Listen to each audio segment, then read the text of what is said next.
서울중앙지방검찰청 특수일부 밤 11시가 넘은 시각에도 강지훈 검사의 집무실은 환했다. 책상 위에는 태영그룹의 비자금 흐름을 쫓는 서류들이 산처럼 쌓여 있었다. 그는 서류 더미에 파묻힌 채 10시간 넘게 미동도 없이 자료를 검토하는 중이었다. 그의 눈은 맹금류처럼 날카롭고 차가웠으며 감정의 흔적이라고는 찾아볼 수 없었다. 그의 별명은 얼음사신이었다. 한번 물면 절대 놓지 않는 집요함, 그리고 피의자에게 한치의 동정도 보이지 않는 냉혹함 때문이었다. 태영그룹 회장 최진섭은 그가 맡은 사건 중 가장 거대한 사냥감이었다. 정관계, 로비 분식회계 횡령.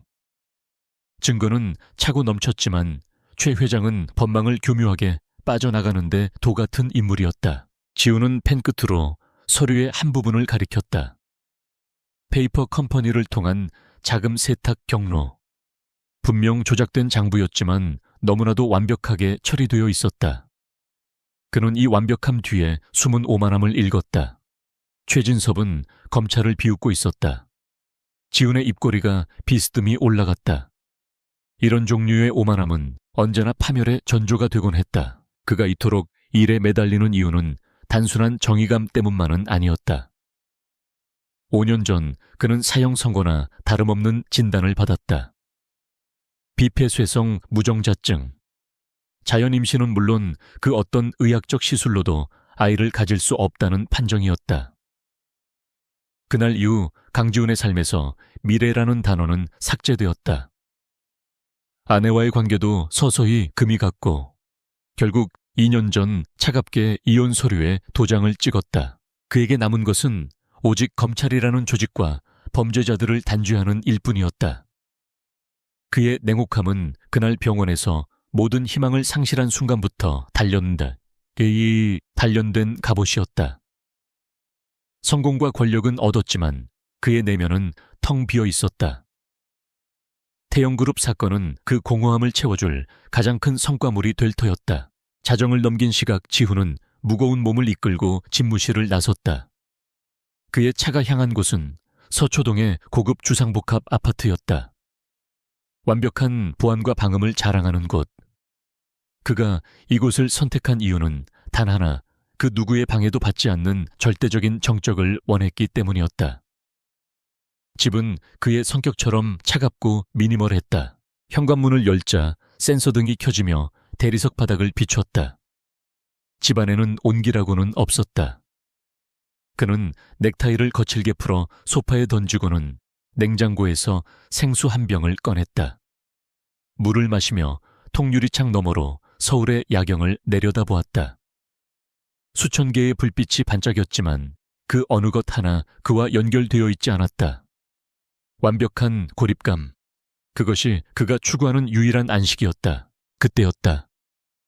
정적을 깨고 초인종 소리가 울렸다. 딩동. 소리는 날카롭게 그의 고막을 파고들었다.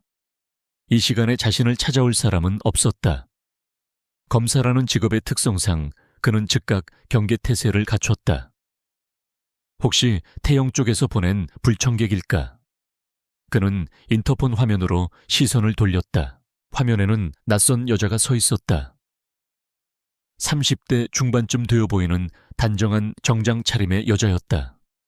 하지만 지훈의 시선을 사로잡은 것은 여자가 아니었다. 여자의 다리 뒤로 4개의 작은 그림자가 숨어 있었다. 아이들이었다. 그것도 4명이나. 지훈은 미간을 좁혔다. 호수나 동을 잘못 찾아온 것이 분명했다. 그는 잠시 망설이다가 현관으로 다가가 문을 열었다. 쇠로 된 문이 무겁게 열리자 복도의 형광등 불빛이 집 안으로 쏟아져 들어왔다. 여자는 지훈을 정면으로 바라보며 침착하게 입을 열었다. 강지훈 검사님 되십니까? 목소리에는 감정이 실려 있지 않았다.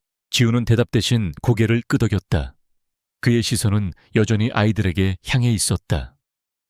4명의 아이들은 모두 4~5살 정도로 보였다. 2명은 남자아이, 2명은 여자아이. 아이들은 겁에 질린 듯한 눈으로 낯선 남자를 올려다보고 있었다. 무서운 일이시죠, 이 시간에. 지훈의 목소리는 집무실에서 피의자를 신문할 때처럼 차가웠다. 여자는 지훈의 태도에 전혀 동요하지 않았다.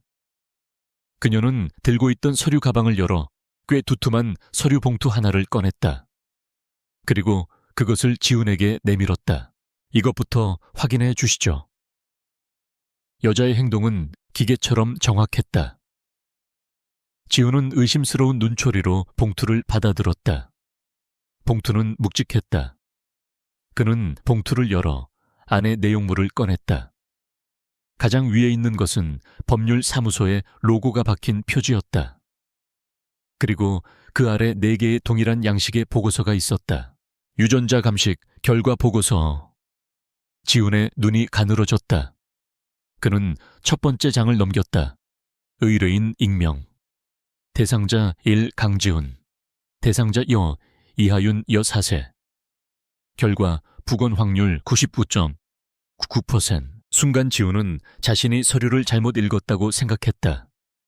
그는 눈을 비비고 다시 읽었다. 숫자는 변하지 않았다. 99.99%. 그는 숨이 막히는 것을 느끼며 다음 장을 넘겼다. 대상자 이시우 남 4세. 부건 확률 96.99%. 다음 장. 대상자 이하준 남 4세. 부건 확률 99.99%. 마지막 장. 대상자 이시아 여 4세. 부건 확률 99.99%. 지훈의 손이 미세하게 떨리기 시작했다. 얼음 사신이라 불리던 남자의 완벽한 포커페이스가 무너져 내렸다. 그는 고개를 들어 여자와 아이들을 번갈아 보았다. 아이들이 일제히 그를 바라보고 있었다. 그들의 눈망울 속에는 낯선 공간에 대한 두려움과 함께 알 수 없는 호기심이 담겨 있었다. 이게 다 뭡니까? 지훈의 목소리가 심하게 갈라져 나왔다. 그의 머릿속은 하얗게 비어버렸다. 논리적인 사고 회로가 완전히 정지했다. 5년 전 GH병원 비뇨기과 과장 윤태수의 목소리가 귓가에 생생하게 울렸다. 검사님, 유감스럽지만 비폐쇄성 무정자증입니다. 정자가 전혀 생성되지 않고 있습니다. 현대의학으로는 불가능합니다. 그 진단은 강지훈이라는 인간의 삶의 기반을 송두리째 바꿔놓았다. 그것은 단순한 의학적 소견이 아니라 그의 존재 자체에 대한 판결이었다.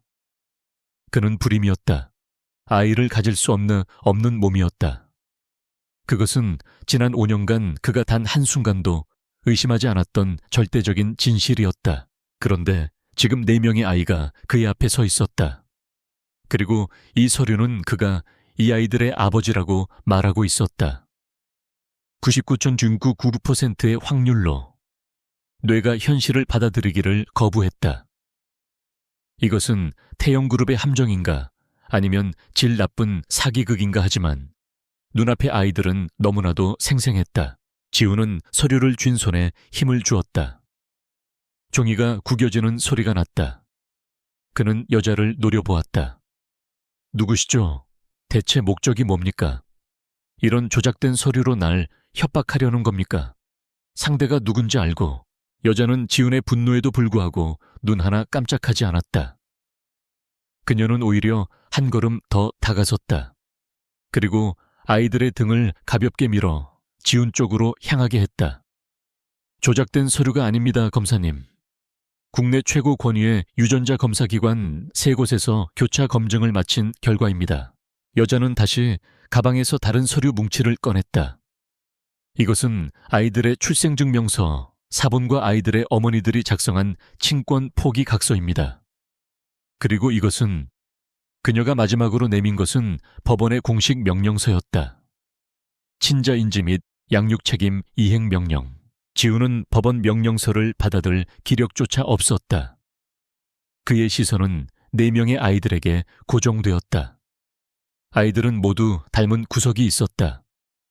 그리고 그 모습 속에서 지훈은 아주 희미하게 오래전 잊고 지냈던 자신의 어린 시절 얼굴을 발견했다. 5년 전입니다. 여자가 입을 열었다. 그녀의 목소리는 얼음장처럼 차가웠다. 검사님께서 GH병원에서 진단을 받으셨던 바로 그 시기입니다. 지훈의 심장이 바닥으로 곤두박질 쳤다. 여자가 그 사실을 알고 있었다. 아이들은 검사님의 아이들이 맞습니다. 오늘부로 검사님께서 이 아이들의 유일한 법적 보호자입니다. 여자는 아이들의 작은 가방 4개를 현관 안쪽으로 밀어 넣었다. 제 임무는 아이들을 검사님께 안전하게 인계하는 것까지입니다. 그녀는 지훈에게 가볍게 고개를 숙인 뒤 뒤돌아서 망설임 없이 복도를 걸어갔다. 엘리베이터 문이 열리고 여자의 모습이 사라졌다. 지훈은 현관문에 기댄 채 서 있었다. 손에는 불가능을 증명하는 서류 뭉치가 들려 있었다. 그리고 그의 집 안, 그의 절대적인 정적이 지배하던 공간에 4명의 작은 생명체가 서 있었다. 아이들은 여전히 겁에 질린 눈으로 자신들의 아버지라는 남자를 올려다보고 있었다. 5년 전 불임 판정을 받았던 그의 세상이 오늘 4명의 아이들로 인해 완벽하게 산산조각 났다. 강지훈은 현관에 못 박힌 듯 서 있었다. 그의 발치에서 4쌍의 작은 눈동자들이 그를 올려다보고 있었다. 아이들은 낯선 환경과 얼음장처럼 차가운 남자의 존재감에 압도당해 울음조차 터뜨리지 못하고 그저 서로의 옷자락을 붙잡고 떨고 있었다. 그의 완벽한 요새, 그 어떤 감정도 비집고 들어올 틈이 없던 그의 집에 4명의 이질적인 존재가 침입했다. 그의 머릿속은 수천 개의 조각으로 나뉘어 충돌했다. 불임. 5년 전 윤태수 과장이 내렸던 확고한 진단. 그리고 지금 눈앞에 99.9999%라는 숫자. 둘 중 하나는 반드시 거짓이어야 했다. 태영그룹의 함정인가 최진섭이 이 정도까지 치밀하게 판을 짰단 말인가 하지만 유전자 감식 결과서는 한 곳이 아니었다. 국내 최고 권위의 기관 3곳의 직인이 찍혀 있었다. 법원의 명령서 또한 진본의 아우라를 풍겼다. 이것이 만약 태영의 공작이라면 그들은 그의 가장 깊은 상처, 그가 5년 동안 숨겨왔던 치부를 정확히 알고 있다는 뜻이 된다. 지훈은 등골이 서늘해지는 것을 느꼈다. 그것은 단순한 비자금 사건이 아니라 그의 삶 전체를 건 싸움이 될 수도 있었다. 하지만 그보다 더 시급한 문제가 있었다. 눈앞의 아이들, 걸럭, 가장 작아 보이는 여자아이 이하윤과 마른 기침을 했다. 그 소리에 지훈은 긴장 상태에서 벗어났다. 아이들은 실제했다. 겁에 질려 있었고 피곤해 보였다. 그의 직업적 본능이 아닌 아주 희미하게 남은 인간으로서의 본능이 작동했다. 그는 거실로 아이들을 이끌었다. 그의 미니멀한 가죽 소파는 아이들에게 너무 컸다. 배고프나 지훈이 물었다. 그의 목소리는 여전히 딱딱했다. 아이들은 그저 고개를 저을 뿐이었다. 그는 부엌으로 냉장고를 열었다. 생수 외에는 아무것도 없었다. 그는 잠시 망설이다가 찬장에서 거의 사용하지 않는 유리잔 4개를 꺼내 물을 따랐다. 아이들은 조심스럽게 물을 받아 마셨다. 지훈은 아이들을 관찰했다. 4아이 모두 뚜렷한 쌍꺼풀과 높은 콧날을 가지고 있었다. 그리고 그들의 눈매 어딘가에서 그는 거울 속 자신의 모습을 발견했다. 부인하고 싶은 현실이 그의 눈앞에서 숨쉬고 있었다. 그는 이 서류들을 믿을 수 없었다. 아니, 믿고 싶지 않았다. 자신의 눈으로 직접 확인해야 했다. 그는 즉시 자신의 개인 변호사에게 전화를 걸어 그가 받은 법원 명령서의 진위 여부를 확인해달라고 지시했다. 동시에 그는 더 중요한 전화를 걸었다. 서울대 법의학 교실의 한 교수였다. 그와는 사법연수원 동기이자 그가 유일하게 사적인 부탁을 할 수 있는 인물이었다.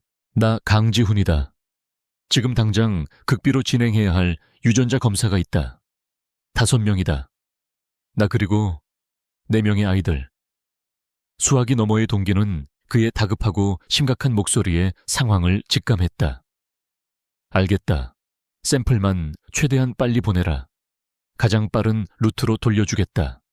48시간. 전화를 끊은 지우는 서랍에서 응급처치 키트를 꺼냈다. 그 안에 멸균된 면봉이 들어있었다. 그는 아이들에게 다가갔다. 아이들은 그가 손에 든 것을 보고 뒷걸음질 쳤다. 잠깐이면 된다. 아픈 거 아니다. 그는 최대한 부드러운 목소리를 내려고 노력했지만 그 자신에게도 어색하게 들렸다. 그는 먼저 자신의 입안을 면봉으로 긁어냈다. 그리고 차례대로 아이들에게 다가갔다. 아이들은 울음을 터뜨릴 듯 했지만 지훈의 단호한 눈빛에 눌려 입을 벌렸다. 4개의 작은 입 안에서 샘플을 채취하는 동안 지훈은 기묘한 감각에 휩싸였다. 이것은 그의 살과 피를 나눈 존재들일까? 이 작은 생명체들이 정말 그의 일부란 말인가? 그는 5개의 샘플을 조심스럽게 증거 수집용 봉투에 나누어 담았다. 새벽 1시 그는 신뢰하는 부하 수사관에게 전화를 걸어 아파트 로비로 오라고 지시했다. 보안이 생명이다. 이 샘플을 서울대 법의학교실로 직접 전달해라. 그 누구의 눈에도 띄어서는 안 된다. 수사관은 이유를 묻지 않고 즉시 임무를 수행했다. 이제 남은 것은 기다림이었다. 그는 아이들을 가장 안쪽의 게스트룸으로 데려갔다. 침대 하나와 작은 책상이 전부인 방이었다. 여기서 자라. 그는 벽장에서 손님용 이불 2채를 꺼내 침대 위에 던져주었다. 아이들은 4명이서 침대에 옹기종기 모여 누웠다. 지우는 방문을 닫고 나왔다. 그는 다시 서재로 돌아왔다. 태영그룹의 서류들이 그를 기다리고 있었다. 그는 억지로 서류에 집중하려 애썼다. 최진섭의 자금 흐름 로비 장부 차명 계좌. 하지만 글자들이 눈에 들어오지 않았다. 그의 뇌는 불임과 99.999%라는 2개의 모순된 사실 사이에서 격렬하게 충돌하고 있었다. 만약 아이들이 정말 그의 아이들이라면, 그렇다면 5년 전 GH병원의 진단은 무엇이었나? 윤태수 과장의 그 동정심 가득했던 표정은 그것이 모두 거짓이었단 말인가? 왜 누가 무슨 목적으로 그의 머릿속에서 조각들이 맞춰지기 시작했다. 5년 전 그가 GH병원에 갔던 시기는 그가 막 서울중앙지검으로 발령받아 대형 사건들을 맡기 시작한 때였다. 그는 아이들을 데려온 여자가 남기고 간 서류를 다시 뒤졌다. 법무법인 정진, 처음 들어보는 이름이었다. 그는 망설임 없이 전화를 걸었다. 이 새벽에도 신호음이 몇 번 울리지 않아 누군가 전화를 받았다. 법무법인 정진입니다. 어젯밤 그 여자의 목소리였다. 강지훈이다. 지훈의 목소리는 분노로 낮게 깔려 있었다. 대체 이게 무슨 짓이지? 아이들의 어머니는 누구인가 당장 만나야겠다. 당신들 목적이 뭐야? 돈인가 태영에서 보냈나? 진정하십시오, 강 검사님. 여자의 목소리는 놀라울 정도로 침착했다. 저는 한지수 변호사입니다. 제 의뢰인들은 검사님께 돈을 요구할 생각이 없습니다. 그저 아버지가 책임을 지기를 바랄 뿐입니다. 책임. 5년 동안 존재조차 몰랐던 아이들이다. 이건 납치나 다름없어. 납치가 아닙니다, 검사님. 의뢰인들은 극도로 어려운 상황에 처해 있었습니다. 아이들을 포기하는 것만이 유일한 선택지였고 아이들의 유일한 혈육인 검사님께 보낸 것입니다. 법원의 명령은 합법적입니다. 의뢰인들이 누군지 말해. 지금은 밝힐 수 없습니다. 그들은 신변의 위협을 느끼고 있습니다. 다만 그들은 모두 5년 전 GH병원과 관련이 있다는 것만 말씀드리죠. GH병원. 다시 그 이름이 나왔다. 지훈의 심장이 차갑게 식었다. 그들은 검사님이라면 결국 진실을 알게 될 것이라 믿고 있습니다. 한 변호사는 그 말만 남기고 전화를 끊었다. 58시간은 지옥처럼 길었다. 지훈은 검찰에 긴급한 개인 사정으로 이틀 휴가를 냈다. 그의 경력에서 처음 있는 일이었다. 그는 집 밖으로 나가지 않았다. 인터넷으로 아이들 옷가지와 음식 장난감 몇 개를 주문했다. 아이들은 여전히 그를 두려워했지만 배가 고팠는지 그가 주문한 음식을 조용히 먹기 시작했다. 아이들은 서로에게 속삭이며 그들만의 언어로 대화했다. 지우는 그 모습을 멀리서 지켜보았다. 4명의 아이들, 4명의 아들, 딸. 그는 그 단어가 주는 무게감을 감당할 수 없었다. 태영그룹 수사는 완전히 뒷전으로 밀려났다. 지금 그가 밝혀내야 할 것은 그의 과거, 그의 몸에 가해진 기만이었다. 이틀째 되는 날, 저녁 그의 개인 변호사로부터 연락이 왔다. 검사님, 확인했습니다. 법원 명령서는 진본입니다. 절차상 아무런 하자가 없습니다. 법적으로 검사님은 내 아이의 친부가 맞습니다. 지우는 전화를 끊었다. 그리고 거의 동시에 서울대 동기 교수로부터 암호화된 이메일 한 통이 도착했다. 첨부 파일, 유전자 감식 최종 보고서. 그는 마우스를 클릭하는 손가락이 떨리는 것을 느꼈다. 파일이 열렸다. 의뢰인 강지훈 KJH051 대상자 1 KJH992 이하윤 부권 확률 99.5% 친자관계 성립 대상자 6 KJH03 이시우 부권 확률 99.999% 친자관계 성립 대상자 3 KJH 이하준 부권 확률 99.999% 친자관계 성립 대상자 4 KJH 외구 이시아 부권 확률 99.9% 친자관계 성립. 그의 눈은 보고서의 마지막 줄에 고정되었다. 그가 직접 의뢰한 그가 절대적으로 신뢰하는 기관에서 나온 결과였다. 부정할 수 없는 진실. 그는 노트북을 닫았다. 세상이 무너지는 듯한 충격이 지나가자 그 자리에는 무섭도록 차가운 분노가 차올랐다. 5년 전 GH병원 비뇨기과 과장 윤태수.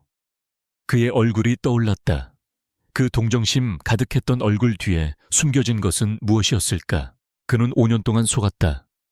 그의 인생, 그의 결혼, 그의 모든 고통은 거대한 기만 위에 세워진 것이었다.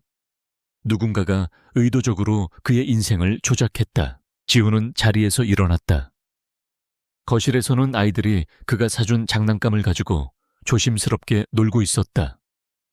시끄러웠다. 그의 완벽한 정적은 깨졌다. 하지만 이상하게도 그 소음이 더 이상 불쾌하지 않았다. 그것은 이제 그가 되찾아야 할 진실의 일부가 되었다. 그의 시선은 서재의 태영그룹 파일로 향했다. 어쩌면 이 모든 일의 시작과 끝이 같은 곳을 향하고 있을지도 모른다는 예감이 그의 뇌리를 스쳤다. 이튿날 새벽 강지훈은 단 한숨도 자지 못했다. 그의 눈은 핏발이 서 있었지만 정신은 얼음장처럼 차갑고 날카롭게 깨어 있었다. 거실 소파는 4명의 아이들이 손님용 이불을 뒤집어 쓴 채 옹기종기 모여 잠들어 있었다. 그의 완벽했던 공간은 하룻밤 사이에 난민 수용소처럼 변해버렸다. 하지만 그는 더 이상 혼란스러워하지 않았다. 그의 머릿속은 왜라는 단 하나의 질문으로 가득 차 있었다. 왜 5년 전 GH병원의 윤태수는 그에게 거짓 진단을 내렸는가? 왜 그의 인생을 송두리째 뒤바꿀 만한 거짓말을 했는가? 그리고 그 배우는 누구인가? 지우는 이것이 단순한 의료 과실이 아님을 직감했다. 한지수 변호사의 말대로 이것은 GH병원과 관련된 거대한 음모였다. 그는 가장 먼저 신뢰하는 인물에게 연락했다. 서울중앙지검 특수 1부 소속 김민준 수사관이었다. 김민준은 검찰 내에서도 지훈의 오른팔로 통하는 인물이었다. 전직 특수부대 출신으로 끈질기고 수단이 좋았으며 무엇보다 입이 무거웠다. 지훈이 유일하게 자신의 등을 맡길 수 있는 사람이었다. 오전 7시 김민준이 지훈의 아파트로 비밀리에 찾아왔다. 그는 현관에 어지럽게 널린 아이들 신발을 보고 순간 멈칫했지만 이내 아무것도 보지 못한 사람처럼 무표정하게 거실로 들어섰다. 그는 잠든 아이들을 힐끗 보고는 지훈을 바라보았다. 그의 눈은 무슨 일입니까? 라고 묻고 있었다. 지훈은 커피 한 잔을 그에게 건네고는 소파 맞은편에 앉았다. 자네에게 맡길 일이 있네. 내 개인적인 일이야. 검찰에 그 어떤 공식 기록에도 남아서는 안 돼. 지훈의 목소리는 낮고 단호했다. 김민주는 말없이 고개를 끄덕였다. 그는 지훈이 개인적인 일이라고 말할 때가 가장 위험한 일이라는 것을 경험으로 알고 있었다. 5년 전 내가 GH 병원에서 진료받은 기록이 필요해. 비뇨기과 담당 의사는 윤태수였어. 지훈은 DNA 검사 결과서를 김민준에게 내밀었다. 김민준은 서류를 받아들고 첫 장을 읽는 순간 그 강골이던 남자의 손이 미세하게 떨리는 것을 지훈은 놓치지 않았다.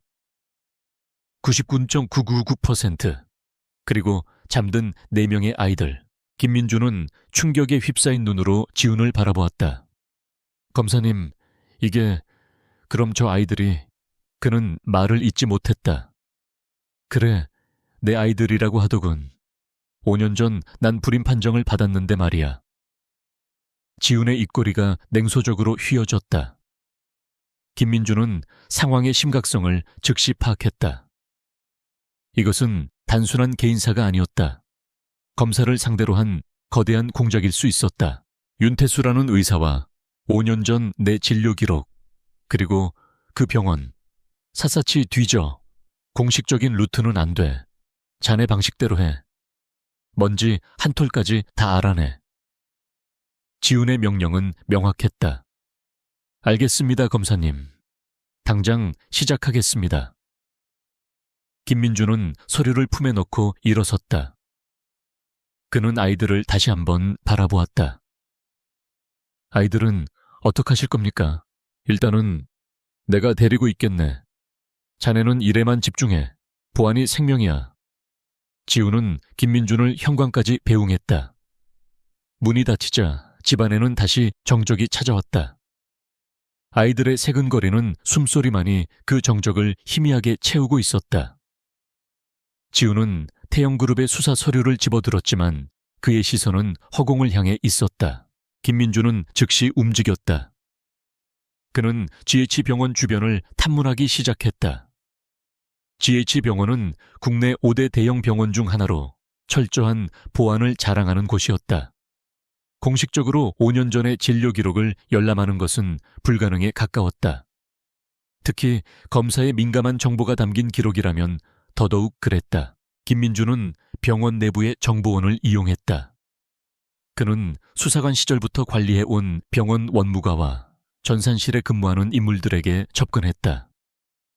하지만 돌아오는 대답은 예상 밖의 것이었다. 강지훈 검사님, 5년 전 비뇨기과. 이상하네요, 수사관님. 그런 기록은 아예 존재하지 않는데요. 김민주는 미간을 찌푸렸다. 기록이 삭제된 것인가? 삭제된 기록이라도 찾아봐. 백업 서버든 오프라인 문서고든 뭐든. 그는 정보원을 압박했다. 몇 시간이 흐른 뒤 전산실 정보원으로부터 다급한 연락이 왔다. 찾았습니다. 그런데 이상합니다. 기록이 삭제된 게 아니라 최고 보안 등급으로 봉인되어 있습니다. 봉긴 일가의 환자의 진료 기록을. 네. 병원장급 이상의 최고 관리자 권한으로만 접근이 가능합니다. 비뇨기과 과장 수준에서는 열람조차 불가능하게 막혀 있어요. 5년 전 그 시점에 누군가 의도적으로 봉긴한 겁니다. 김민준의 감이 날카롭게 울렸다. 이것은 보통 일이 아니었다. 그는 즉시 지훈에게 중간 보고를 했다. 검사님, 누군가 의도적으로 기록을 숨겼습니다. 병원장급의 윗선이 개입된 정황입니다. 지훈은 수화기를 든 채 눈을 감았다. 예상했던 바였다. 윤태수는 그게 더 이상합니다. 윤태수 과장 5년 전 검사님 진료 직후에 갑자기 사직서를 냈습니다. 동료 의사들 말로는 개인 사정이라고만 하고 홀연히 사라졌답니다. 행적이 묘연합니다. 찾아내. 땅을 파서라도 그놈을 찾아내. 지금 어디서 뭘 하는지, 5년 동안 어떻게 살았는지 전부. 지훈의 목소리에 살기가 어렸다.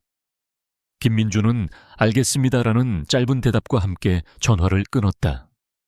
그는 이제 합법과 불법의 경계선을 넘어야 한다는 것을 알았다. 지훈은 전화를 끊고 서재 책상에 앉았다. 그의 눈앞에는 태영그룹의 계열사 현황판이 펼쳐져 있었다. 최진섭 회장의 오만한 얼굴이 떠올랐다. 그는 본능적으로 이 사건이 태영과 연결되어 있을 것이라 의심했다. 하지만 아직 증거가 없었다. GH병원과 태영그룹, 두 거대 조직 사이의 연결 고리를 찾아야 했다. 그 사이 아이들이 잠에서 깨어났다. 아이들은 낯선 환경에 어리둥절해하며 거실을 두리번거렸다. 지훈이 서재에서 나오자 아이들은 일제히 얼어붙었다. 지훈은 그들과 어떻게 소통해야 할지 몰랐다. 그는 그저 부엌으로가 어제 주문했던 빵과 우유를 꺼내 식탁 위에 놓았다. 먹어라. 아이들은 망설이다가 가장 용감해 보이는 남자아이 이시우가 먼저 다가와 빵을 집었다. 그러자 나머지 아이들도 조심스럽게 식탁으로 다가왔다. 지훈은 그런 아이들을 무표정하게 바라보았다. 저 아이들이 자신의 피를 이어받았다는 사실이 여전히 비현실적으로 느껴졌다. 그는 자신의 감정을 통제하려 애썼다. 지금은 감상에 빠질 때가 아니었다. 그는 아이들을 돌봐줄 사람이 필요했다. 그는 수소문 끝에 믿을 만한 사설 경호 업체에 연락해 여성 경호원 겸 보육 경험이 있는 사람을 급히 요청했다. 그의 신분을 고려해 모든 것은 극비에 붙여졌다. 오후가 되자 침착해 보이는 40대 여성이 도착했다. 아이들은 절대 집 밖으로 나가선 안 됩니다. 24시간 감시하고 제 허락 없이는 그 누구와도 접촉시켜선 안 됩니다. 최소한의 안전장치를 마련한 지훈은 다시 자신의 일에 몰두했다. 밤이 깊어질 무렵 김민준으로부터 다시 연락이 왔다. 이번에는 암호화된 메시지였다. 찾았습니다, 윤태수. 하지만 직접 보셔야겠습니다. 메시지에는 주소 하나가 첨부되어 있었다. 지훈은 즉시 차를 몰아 약속 장소로 향했다. 그곳은 한강변의 어두운 주차장이었다. 김민준이 차 안에서 기다리고 있었다. 그는 지훈이 차에 타자마자 서류 봉투 하나를 내밀었다. 윤태수의 지난 5년간의 행적입니다. 그리고 현재 직장입니다. 지훈은 봉투를 열어 첫 장을 보았다. 윤태수는 5년 전 GH병원을 그만둔 직후 1년간 해외 연수를 다녀왔다. 그리고 귀국 후 놀랍게도 의사 가운을 벗었다. 그는 경영학 석사학위를 단기간에 취득했고 3년 전 한 기업의 임원으로 입사했다. 지훈의 심장이 거세게 뛰기 시작했다. 그의 시선은 서류의 마지막 줄 윤태수의 현 직장이 적힌 곳에 고정되었다. 현 직위 태영바이오, 태용비오 상무이사. 순간 지훈의 머릿속에서 모든 조각이 맞춰졌다. 태영바이오. 그가 수사 중인 태영그룹의 핵심 계열사였다. 최진섭 회장이 가장 공을 들이고 있으며 주가 조작과 불법 임상시험 의혹의 중심에 있는 바로 그 회사였다. GH병원도 알아봤습니다. 김민준의 목소리가 무겁게 가라앉았다. 5년 전 GH병원장이 태영그룹 최진섭 회장과 정기적으로 만남을 가졌다는 정보원 보고가 있습니다. 병원재단에 태영 측의 자금이 흘러들어간 정황도 포착했습니다. 지훈은 눈을 감았다. 모든 것이 명확해졌다. 5년 전의 불임 진단은 우연이나 의료 사고가 아니었다. 그것은 태영그룹이 최진섭이 자신을 겨냥해 설계한 거대한 함정의 시작이었다. 그들은 5년 전부터 그를 감시하고 그의 가장 치명적인 약점을 만들어냈다. 그리고 이제 그 약점을 이용해 그의 숨통을 조여오고 있었다. 아이들은 그 함정의 결과물이자 인질이었다.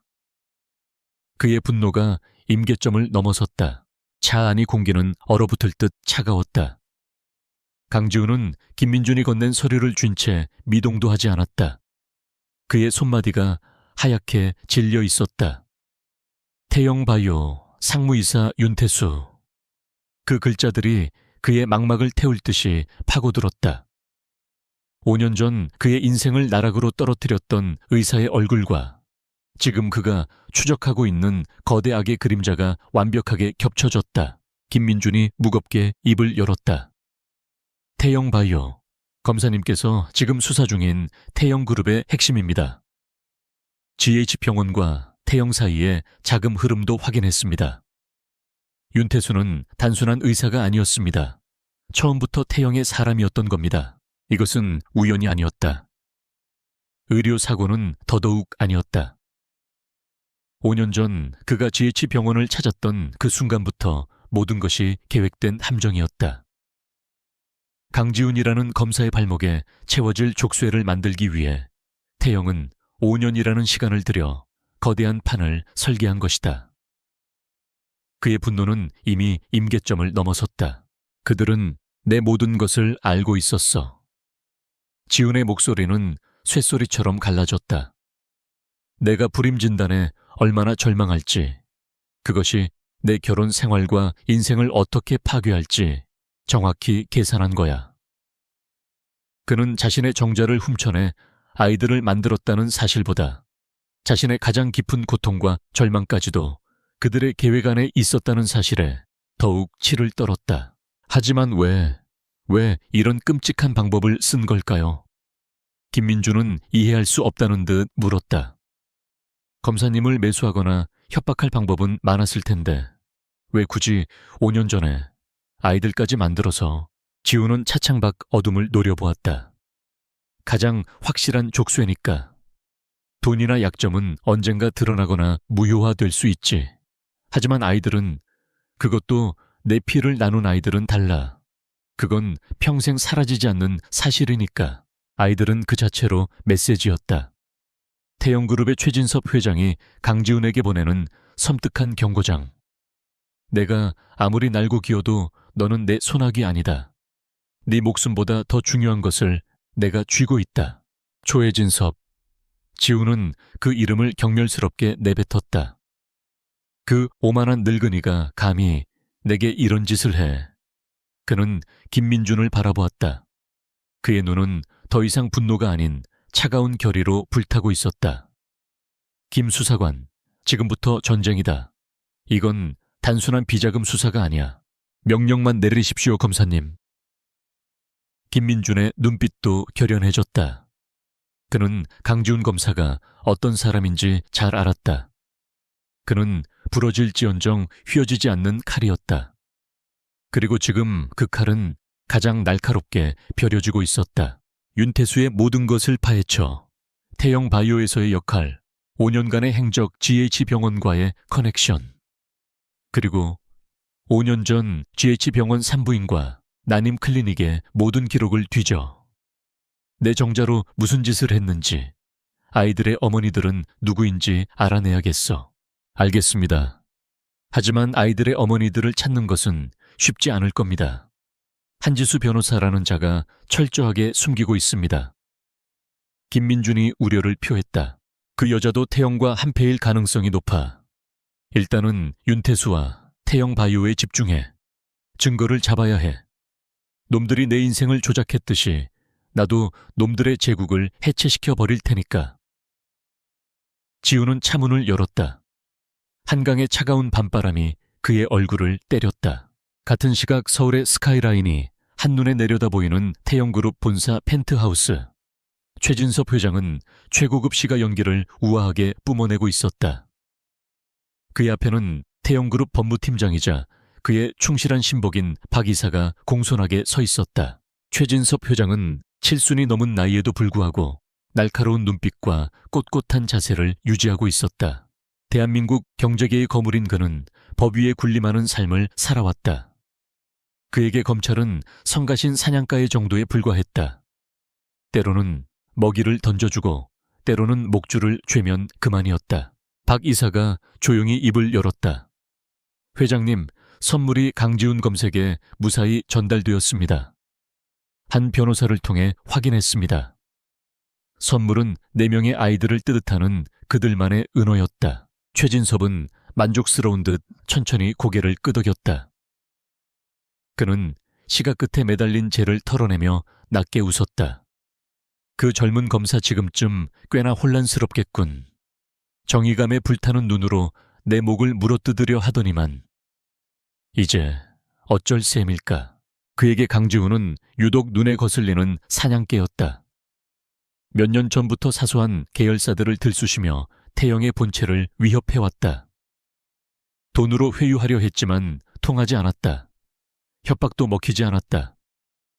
그래서 최진섭은 5년 전에 미리 심어둔 보험을 꺼내들기로 결정했다. 5년 전 막 특수부 검사로 이름을 날리기 시작하던 강지훈의 건강검진 기록이 우연히 그의 손에 들어왔다. 완벽한 건강 상태, 뛰어난 유전자. 하지만 그는 한 가지 약점을 포착했다. 강지훈의 아내가 2차례나 유산했다는 사실. 그는 즉시 GH병원의 윤태수에게 지시를 내렸다.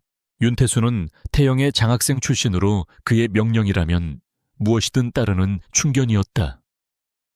계획은 간단했다. 강지훈에게 치명적인 불임 진단을 내리고 그 과정에서 그의 정자를 연구 목적으로 채취해 냉동 보관하는 것. 그리고 그 정자로 대리모드를 이용해 아이들을 만드는 것. 최진섭의 철학은 간단했다. 모든 인간에게는 약점이 있다. 돈명의 여자. 하지만 강지훈처럼 그 모든 것을 초월한 듯 보이는 자에게는 가장 원초적인 약점을 만들어주면 그만이었다. 바로 혈육. 박 이사. 그 아이들 어떻게 만들었는지 보고는 받았겠지. 최진섭이 연기 너머로 물었다. 예, 회장님. GH병원 난임 클리닉에서 극비리에 진행했습니다. 4명의 대리모 모두 신원 불분명하고 거액의 보상금을 받고 해외로 떠나 연락이 두절된 상태입니다. 완벽하게 처리했습니다. 좋아. 강지훈은 절대 아이들의 어머니를 찾을 수 없을 게야. 이제 그 아이들은 오롯이 강지훈의 몫이지. 검사라는 놈이 혼외자를 그것도 넷이나 숨기고 있다는 스캔들. 그놈의 정의로운 칼날을 무디게 만들기에 충분할까? 스캔들만으로도 치명타입니다. 하지만 만약 강 검사가 수사를 멈추지 않는다면 어떡하시겠습니까? 박 이사가 조심스럽게 물었다. 최진섭은 시가를 비벼 껐다. 그의 눈이 순간 차갑게 번뜩였다. 그럴 리가. 그놈도 인간이야. 자신의 미래 경력 그리고 무엇보다 저 아이들의 존재를 걸고 도박을 하진 못할 게다. 그 아이들은 그놈의 발목에 채워진 쇠사슬이야. 내가 원할 때 언제든 잡아당길 수 있는. 그는 자리에서 일어나 통유리창으로 다가갔다. 서울의 야경이 그의 발 아래 펼쳐져 있었다. 강지훈은 이제 선택을 해야 해. 내 사냥개가 되어 순순히 꼬리를 내릴 것인지 아니면 자신의 모든 것과 함께 저 아이들을 나락으로 끌어내릴 것인지. 어느 쪽이든 나에겐 손해볼 것 없는 장사지. 그의 오만한 웃음소리가 펜트하우스에 낮게 울려 퍼졌다. 지훈은 새벽이 되어서야 집으로 돌아왔다. 현관문을 열자 그의 집에서 나서는 안 되는 음식 냄새와 아이들의 웅얼거리는 소리가 희미하게 들려왔다. 보모가 그를 맞이했다. 검사님, 아이들이 검사님을 기다리다가 잠들었습니다. 그의 시선은 거실로 향했다. 아이들은 어제와 달리 거실 한가운데에 깔린 임시 매트 위에서 뒤엉켜 잠들어 있었다. 낮에 그가 주문했던 장난감 몇 개가 주변에 흩어져 있었다. 최진섭이 말한 선물, 쇠사슬이 그의 눈앞에서 숨쉬고 있었다. 지훈은 아이들에게 다가갔다. 잠든 아이들의 얼굴은 천진난만했다. 자신들이 어떤 거대한 음모의 희생양인지, 자신들의 존재가 아버지를 파멸시키기 위한 무기라는 사실을 모른 채 평화롭게 잠들어 있었다. 그의 마음속에서 차가운 분노와 함께 이름 모를 뜨거운 감정이 치밀어 올랐다. 이 아이들은 태영의 무기가 아니었다. 이 아이들은 그의 아이들이었다. 그가 5년 동안 가질 수 없다고 믿었던 그의 혈육이었다. 최진섭은 거대한 실수를 저질렀다. 최진섭은 그에게 약점을 주었다고 생각했지만 사실은 그에게 지켜야 할 이유를 준 것이었다. 지우는 더 이상 잃을 것이 없는 공허한 검사가 아니었다. 그는 이제 4명의 아이를 지켜야 하는 아버지가 되었다. 그는 서재로 들어갔다. 벽에 걸린 태영그룹 조직도를 노려보았다. 최진섭, 윤태수, 태영바이오, GH병원, 그리고 한지수 변호사. 그는 책상 위에서 새 종이를 꺼내 관계도를 그리기 시작했다. 이것은 더 이상 태영그룹의 비자금 수사가 아니었다. 이것은 강지훈 개인의 복수이자 그의 아이들을 되찾기 위한 전쟁이었다. 강지훈은 자신의 아파트가 더 이상 안전하지 않다는 것을 깨달았다. 최진섭이 그의 존재를 5년 전부터 파악하고 이런 짓을 벌였다면 그의 집은 이미 감시당하고 있을 확률이 높았다. 아이들은 태영그룹의 소나기에서 벗어나야 했다. 그는 아이들을 그의 사적인 공간이 아닌 공적인 방패막이 뒤로 숨겨야 했다. 그는 즉시 김민준 수사관에게 연락했다. 증인보호시설 중 공식 기록에 남지 않는 안전가옥이 필요하다. 가장 보안 등급이 높은 곳으로. 김민준은 지훈의 의도를 즉각 파악했다. 이것은 검찰의 공식적인 보호 요청이 아닌 강지훈 개인의 요청이었다. 1시간 뒤 김민준은 검찰 소유의 한적한 외곽 빌라 주소를 보내왔다. 원래는 내부 감찰 대상자나 중요 증인을 비밀리에 신문하기 위해 사용되는 곳으로 외부에는 거의 알려지지 않은 곳이었다. 지훈은 아이들을 돌보던 여성 경호원에게 최소한의 집만 챙기라고 지시했다. 아이들은 또다시 낯선 곳으로 이동해야 한다는 사실에 불안해했다. 지훈은 아이들의 손을 잡지 않았다. 그는 감정을 드러내는 법을 잊은 사람이었다. 대신 그는 내 아이를 자신의 뒤에 일렬로 세우고 자신이 먼저 지하 주차장으로 향했다. 마치 상관이 부하들을 이끌고 작전 지역으로 이동하듯 냉철하고 신속했다. 차 타는 동안 가장 작은 여자아이 이하윤가 그의 옷자락을 붙잡았다. 아저씨, 어디 가요? 엄마한테 가요. 그 작은 목소리에 지우는 순간 얼어붙었다. 엄마. 그에게는 존재하지 않는 단어였다.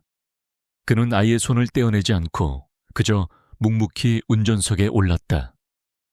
그는 복잡한 감정 대신 분노를 연료로 삼았다. 안전가옥은 완벽하게 격리된 곳이었다. 지훈은 여성 경호원과 함께 파견된 무장 경호팀 2명에게 엄중하게 명령했다. 내가 보낸 사람 외에는 개미 한 마리도 들여보내선 안 된다. 아이들의 신원은 2급 기밀에 준한다. 24시간 교대 근무하고 모든 출입 기록을 내게 직접 보고해. 아이들을 안전한 곳으로 옮긴 지훈은 비로소 숨통이 트이는 것을 느꼈다. 이제 그가 움직일 차례였다. 그는 김민준과 함께 비밀 수사팀 사무실로 향했다.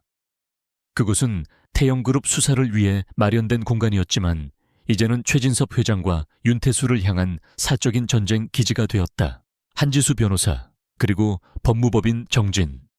흔적을 찾았나 지훈이 물었다. 김민준은 고개를 저었다. 깨끗합니다. 유령 법인입니다.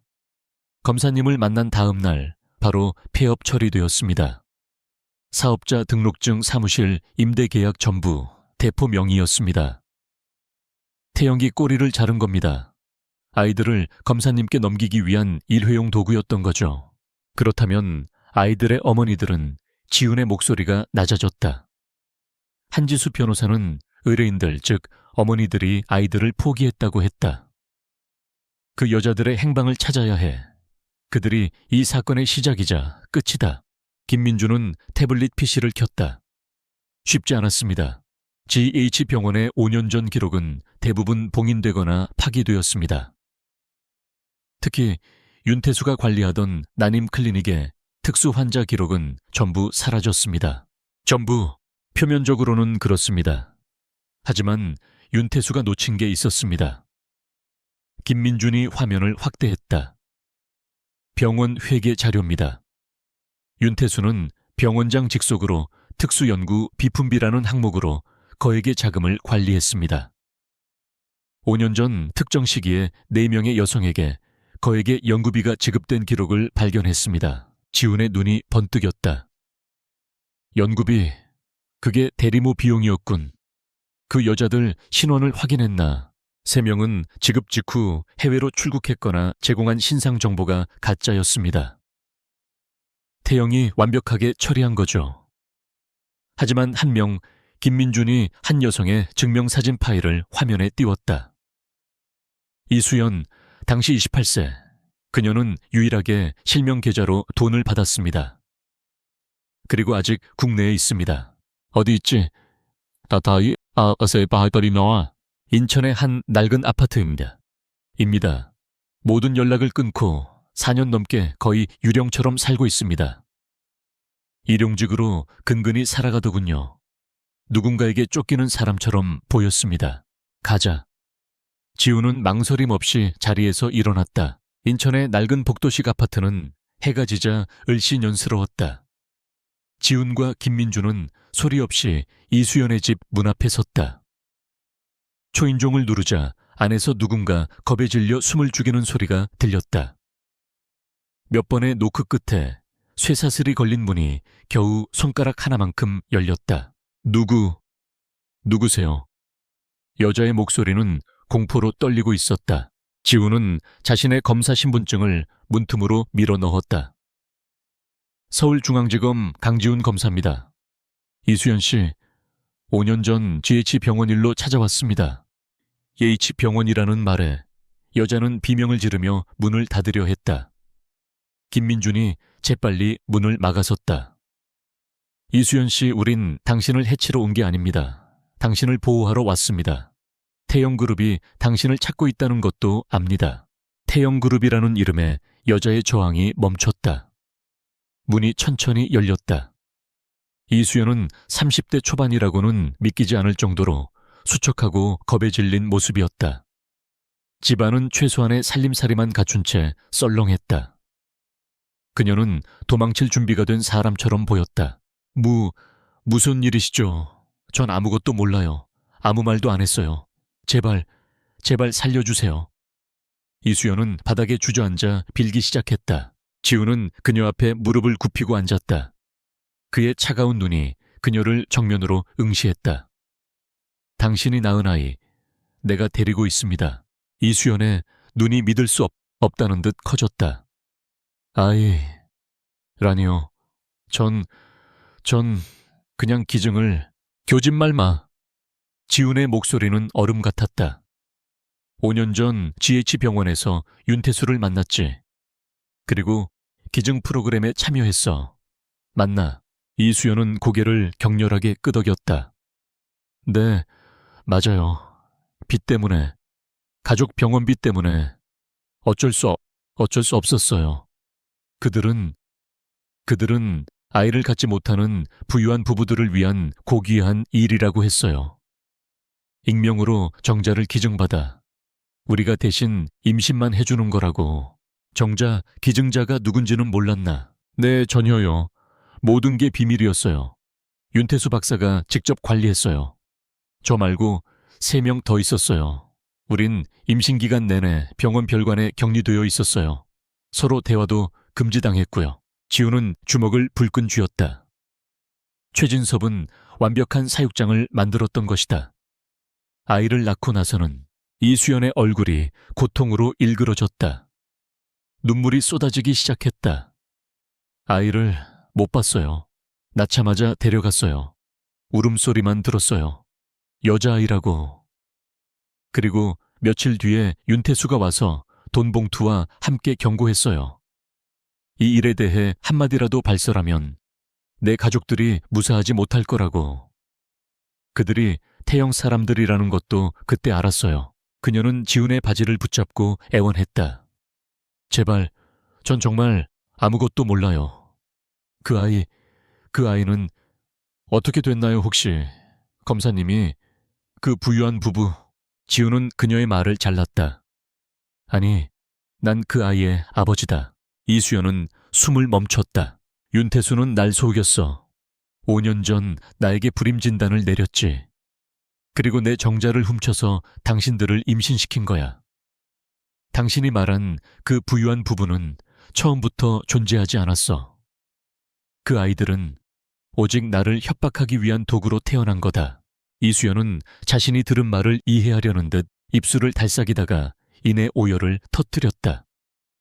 자신이 거대한 범죄에 이용당했다는 사실, 자신이 낳은 아이가 그런 끔찍한 운명의 도구로 쓰였다는 사실에 몸을 떨었다. 지우는 그녀가 진정하기를 기다렸다. 그는 동정심을 느끼지 않았다. 그에게 중요한 것은 오직 사실관계였다. 한지수 변호사라는 여자를 아나? 아니요, 처음 듣는 이름이에요. 전 4년 동안 아무도 만나지 않았어요. 숨어만 지냈어요. 지훈과 김민주는 눈빛을 교환했다. 역시나 한지수는 태영의 연극에 동원된 배우일 뿐 어머니들과는 아무런 관련이 없었다. 최진섭은 이 가련한 여성들을 철저히 이용하고 버린 것이었다. 이수연 씨, 지훈이 일어섰다. 당신은 지금 매우 위험한 상태다. 태영은 내가 당신을 찾았다는 걸 알게 될 거야. 그들은 당신을 살려두지 않겠지. 유일한 증인이니까. 이수연의 얼굴이 공포로 하얗게 질렸다. 선택해. 이대로 숨어 지내다가 태영의 암살자에게 죽거나 아니면 내 증인이 되어 법정에 서거나. 내가 당신을 지켜주지. 이수연은 지훈의 눈을 바라보았다. 그 눈은 얼음장처럼 차가웠지만 이상하게도 그 어떤 위로의 말보다 더 큰 신뢰를 주었다. 그녀는 자신이 낳자마자 빼앗긴 그 아이의 얼굴을 떠올렸다. 검사님, 제 아이도 지켜주실 건가요? 그 아이는 내 딸이기도 하다. 지훈이 짧게 대답했다. 이수연은 눈물을 닦고 일어섰다. 증언하겠어요. 윤태수가, 그리고 태영그룹이 저에게 한 모든 짓을 전부 다 말하겠어요. 김민주는 즉시 이수연을 안정아욱으로 이송할 준비를 했다. 지훈은 아파트 복도로 나와 담배에 불을 붙였다. 그는 담배를 피우지 않았지만 지금은 니코틴이 절실했다. 그는 태영그룹이라는 괴물의 민낯을 본 것이 아니었다. 그는 그 괴물이 자신의 혈육을 만들기 위해 저지른 추악한 범죄의 현장을 목격한 것이었다. 이수연은 김민준 수사관의 보호하에 즉시 안전가옥의 별채로 이송되었다. 그곳은 아이들이 머무는 본체와는 분리되어 있었지만 강지훈의 통제에 있는 가장 안전한 장소였다. 지훈은 그녀에게 심리적 안정을 취할 시간을 주지 않았다. 그는 지금 한시가 급했다. 태영이라는 거대한 기계가 자신이 증인을 확보했다는 사실을 알아채기 전에 모든 정보를 뽑아내야 했다. 조사실로 임시 변경된 방안지훈은 이수연의 맞은편에 앉았다. 김민주는 대화 내용을 모두 녹음하며 뒤쪽에 서 있었다. 이수연 씨, 정신 차려요. 지금부터 하는 모든 말은 최진섭을 법정에 세울 증거가 됩니다. 사소한 것 하나도 빠뜨리지 말고 다 말해요. 이수연은 여전히 떨고 있었지만 아이의 아버지가 바로 앞에 검사라는 사실, 그리고 그 역시 피해자라는 사실에 약간의 동질감과 의지를 되찾은 듯 보였다. 윤태수, 그자는 악마였어요. 그는 우리에게 매일 고귀한 희생을 하고 있다고 말했죠. 하지만 그건 다 거짓말이었어요. GH병원 별관에서의 생활, 자세히 말해봐요. 지훈이 다그쳤다. 완벽한 감금이었어요. 휴대폰도 빼앗겼고 인터넷도 안 됐어요. 오직 정해진 시간에만 간호사들의 감시하에 산책할 수 있었죠. 식사와 약물은 모두 윤태수가 직접 관리했어요. 그는 우리가 최상의 상품을 만들어내야 한다고 했어요. 상품이라는 단어에 지훈의 턱 근육이 꿈틀거렸다. 다른 임산부들과의 대화는 어땠죠? 교의 불가능했어요. 우리는 각자 다른 방을 썼고 식사 시간도 달랐어요. 하지만 몇 번 마주쳤을 때 다들 저처럼 절박한 사정이 있는 여자들이었어요. 빅가족의 병원비. 태영이 그런 사람들만 골라서 접근한 거예요. 지우는 핵심을 찔렀다. 태영그룹, GH병원이 아니라 태영그룹이 직접 개입했다는 증거가 있습니까? 윤태수는 병원 소속이었어요. 최진섭은 윤태수 개인의 일탈이라고 발뺌할 겁니다. 이수연은 필사적으로 기억을 더듬었다. 윤태수는 분명 태영의 지시를 받는다고 했어요. 한 번은 그가 통화하는 걸 몰래 들었어요. 회장님이라는 단어를 썼어요. 회장님 뜻대로 완벽한 아이가 될 겁니다라고. 그리고 그녀의 눈이 커지었다. 장비호, 우리가 있던 별관은 원래 창고였는데 그곳을 최첨단 연구소처럼 개조했어요. 밤에만 의료 장비들이 들어왔는데 그 상자에 박힌 로고를 봤어요. 파란색 불꽃 모양, 태영바이오 로고였어요. 이것이었다. 지훈이 찾던 연결고리. 윤태수는 병원의 시설이 아닌 태영바이오의 자본과 장비로 그 불법적인 생체 실험실을 운영했던 것이다. 이것은 윤태수 개인의 범죄가 아니라 태영그룹 차원에서 조직적으로 기획되고 실행된 범죄였다. 계약서도 썼어요. 이수연이 덧붙였다. 물론 그들이 가져갔지만 신약 개발을 위한 임상 연구 참여 및 비밀 유지 계약서 같은 거였어요. 하지만 지금 생각해보니 그게 바로 대리모 계약서였던 거예요. 지우는 김민준을 바라보았다. 태영바이오, 압수수색 영장 청구할 명분이 생겼군. 불법 임상시험 및 비윤리적 생명공학 연구. 비자금 횡령 건과 별개로 진행한다. 김민준이 고개를 끄덕였다. 하지만 검사님 태영바이오를 직접 치는 것은 최 회장을 정면으로 공격하는 겁니다. 그가 가만히 있지 않을 겁니다. 그게 내가 원하는 거야. 지훈이 차갑게 말했다. 쥐를 구석으로 몰아야 본색을 드러내지. 지훈이 이수연의 증언을 확보하고 있던 그 시각, 태영그룹 펜트하우스의 최진섭 회장은 박 이사로부터 긴급 보고를 받고 있었다. 박 이사의 얼굴은 사색이 되어 있었다. 회장님, 강지훈이 이수연을 찾아냈습니다. 시가를 태우던 최진섭의 손이 공중에서 멎었다. 그의 미간에 깊은 주름이 패였다. 이수연, 그 대리모 중 하나 말인가. 어떻게 4년 동안 유령처럼 숨어 지내던 년을 저희가 심어둔 감시망 보고에 따르면 어젯밤 강지훈이 김민준 수사관과 함께 인천의 아파트를 급습해 이수연을 데려갔다고 합니다. 지금은 검찰 안전가옥으로 추정되는 곳에 격리시킨 듯합니다. 최진섭은 시가를 잿더리에 거칠게 비벼 껐다. 멍청한 놈들, 그 여자 하나 제대로 처리 못해서 윤태수는 지금 어디 있지? 태영바이오 상무실에 있습니다. 아직 아무것도 모르는 듯합니다. 회장님, 강지훈이 이수연의 입을 열면 5년 전 GH병원 일이 전부 시끄럽다. 최진섭이 고함을 질렀다. 그는 잠시 방 안을 초조하게 서성였다. 그는 강지훈이 아이들 때문에 겁을 먹고 수사를 포기할 것이라 예상했다. 하지만 강지훈은 오히려 더 깊이 파고들었고 가장 치명적인 증인 중 하나를 손에 넣었다. 하룻강아지 범 무서운 줄 모른다더니 감히 내 선물의 의미를 무시해. 최진섭의 눈이 분노로 이글거렸다. 그는 자신의 보험이 순식간에 폭탄이 될 수도 있음을 깨달았다. 그는 강지훈의 집요함을 과소평가했다. 백이사, 플랜 B를 실행한다. 플랜 B 말씀이십니까? 하지만 그건 너무 위험합니다. 강 검사를 완전히 적으로 돌리는 어차피 적이다. 최진섭이 으르렁거렸다. 그놈이 감히 내 목에 칼을 들이대려 해 좋아. 그렇다면 그놈 손에 쥔 칼자루가 얼마나 무거운지 깨닫게 해주어야지. 그놈 개인 휴대폰 번호 알아내. 지우는 안전가옥을 나와 자신의 차로 돌아왔다. 이수연의 증언으로 그는 강력한 무기를 얻었다. 이제 태영바이오의 불법 연구를 명분으로 최진섭의 심장부를 칠 수 있었다. 그는 차 안에서 태영바이오 압수수색 영장 초안을 검토하고 있었다. 그때 그의 주머니 속 개인 휴대폰이 진동했다. 검찰 업무용이 아닌 그의 사적인 번호였다. 발신자 표시 제한.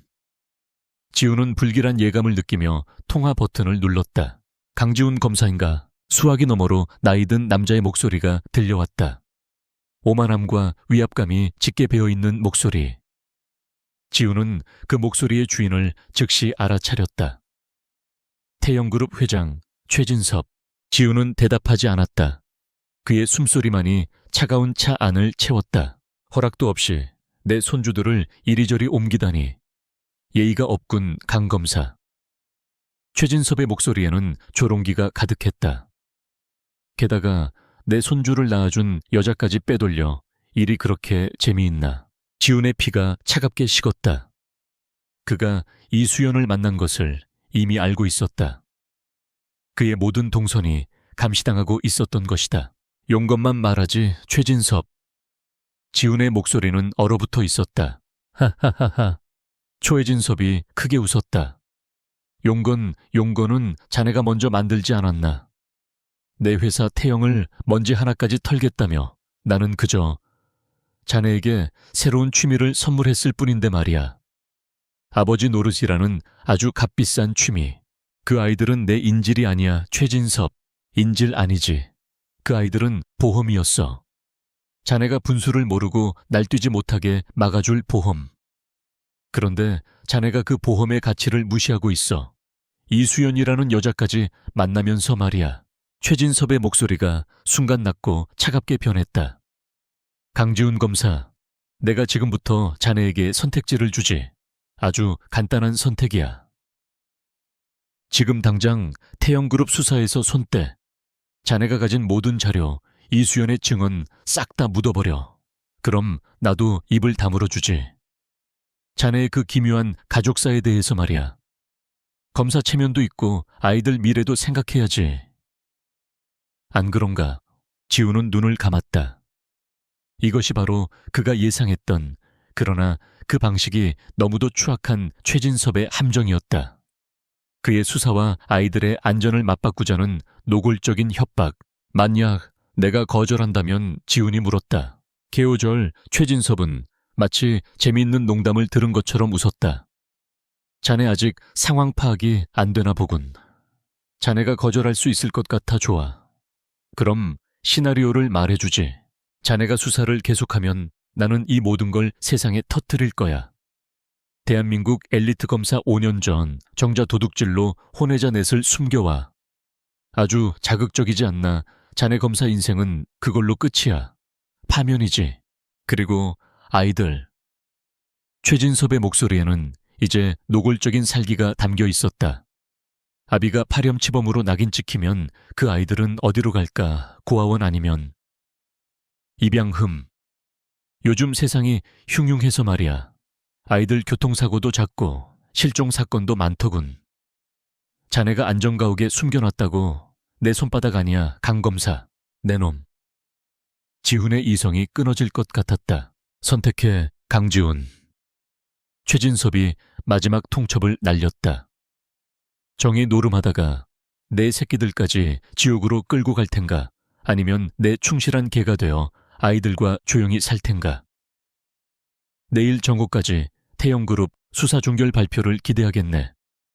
아, 그리고 이수연. 그 여자는 내일 아침까지 원래 있던 곳으로 돌려보내. 그럼 이만 강서방, 이만 강사. 전화가 끊겼다.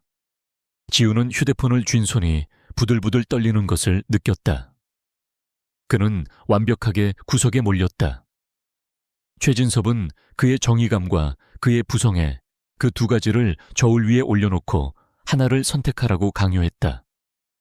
어느 쪽을 선택하든 그는 모든 것을 잃게 될 판이었다. 최진섭의 함정은 완벽하게 작동했다. 강지훈은 끊어진 전화를 쥔 채 잠시 눈을 감았다. 휴대폰을 쥔 손의 떨림이 멈췄다. 그 떨림은 공포가 아니었다. 그것은 용수철이 극한까지 압축되었다가 폭발하기 직전에 제어된 분노의 진동이었다. 최진섭은 늙은 맹수답게 그의 목줄을 정확히 겨누었다. 아이들과 정의, 그 두 가지를 저울 위에 올려놓고 하나를 포기하라고 강요했다. 하지만 최진섭은 강지훈이 어떤 인간인지 몰랐다. 그는 포기하는 법을 배운 적이 없었다. 특히 자신의 것을 빼앗겼을 때는 더더욱 그랬다. 최진섭의 오만함이 짠 이 완벽한 함정에는 치명적인 결함이 있었다. 그것은 강지훈에게 약점을 준 동시에 그가 목숨을 걸고 지켜야 할 이유도 함께 주었다는 사실이다. 그는 더 이상 공허한 얼음 사신이 아니었다. 그는 내 아이의 아버지였다. 지훈은 시동을 걸었다. 그의 뇌는 그 어느 때보다 차갑고 빠르게 회전하기 시작했다. 구석에 몰렸는가 그렇다. 하지만 구석에 몰린 쥐는 고양이를 물어뜯는다. 그는 최진섭의 협박에 굴복해 수사를 포기할 수 없었다. 그것은 검사로서의 자신을 죽이는 행위이자 이수연과 같은 또 다른 피해자들을 방치하는 일이었다. 그렇다고 아이들을 위험에 빠뜨릴 수도 없었다. 그렇다면 선택지는 하나뿐이었다. 최진섭이 제시한 저울 자체를 부숴버리는 것. 그는 수사를 포기하지도 아이들을 포기하지도 않을 것이다. 그는 둘 다 가질 것이다. 아니, 둘 다 되찾을 것이다. 지훈은 즉시 김민준에게 전화를 걸었다. 김 수사관, 지금 즉시 안전가옥으로 와. 플랜 C다. 그의 목소리는 평소보다 더 낮고 냉정했다. 그리고 자네가 가진 모든 비공식 루트를 총동원해 아이들과 이수연을 지금 당장 이동시킨다. 최진섭이 우리 위치를 파악했어. 김민준은 질문하지 않았다. 알겠습니다. 30분 내로 도착합니다. 군 시절 후배가 운영하는 사설 보안시설이 있습니다. 국가 안보시설 수준입니다. 그쪽으로 옮기겠습니다. 지훈은 안전가옥으로 차를 몰며 계획을 세웠다. 최진섭은 내일 정오까지 수사 종결을 발표하라고 했다. 그 시간 안에 그는 최진섭의 예상을 뛰어넘는 방역을 준비해야 했다. 전략은 두 갈래로 나뉘어야 했다. 하나는 공식적인 수사였다. 최진섭의 협박에도 불구하고 그는 태영그룹의 비자금 및 횡령 혐의에 대한 수사를 공식적으로 더 몰아붙일 것이다. 이것은 최진섭에게 보내는 공개적인 선전포고다. 나는 굴복하지 않는다는 메시지. 이것은 양날의 검이었다. 최진섭을 자극해 아이들을 위험에 빠뜨릴 수도 있었다. 하지만 동시에 이것은 연막이었다. 두 번째는 비밀 수사였다. 이것이 진짜 칼날이었다. 그는 태영바이오의 불법 임상시험과 비윤리적 생명공학 범죄, 즉 윤태수와 5년 전의 정자 탈취 및 대리모 출산 사건에 대한 증거를 비밀리에 그리고 신속하게 확보해야 했다. 최진섭이 금융범죄로 법망을 빠져나가려 할 때 그를 사회적으로 완전히 매장시킬 수 있는 치명적인 증거. 안전가옥에 도착하자 김민준이 이미 중무장한 사설 경호팀과 함께 대기하고 있었다. 지훈은 잠든 아이들을 직접 안아차에 태웠다. 따뜻하고 작은 천이 그의 팔을 통해 전해졌다.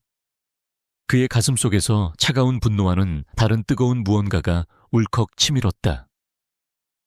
그는 이 아이들을, 자신의 혈육을 결코 저 오만한 늙은이의 손에 다치게 두지 않을 터였다. 이수연도 함께 새로운 안전가옥으로 이송되었다. 그녀는 극도의 공포에 질려 있었다. 지훈은 그녀에게 다가갔다. 이수연 씨, 최진섭이 당신을 돌려보내라고 했소. 그 말은 당신이 돌아가면 죽는다는 뜻이야. 이수연의 얼굴이 하얗게 질렸다. 하지만 내가 당신을 지킬 거요.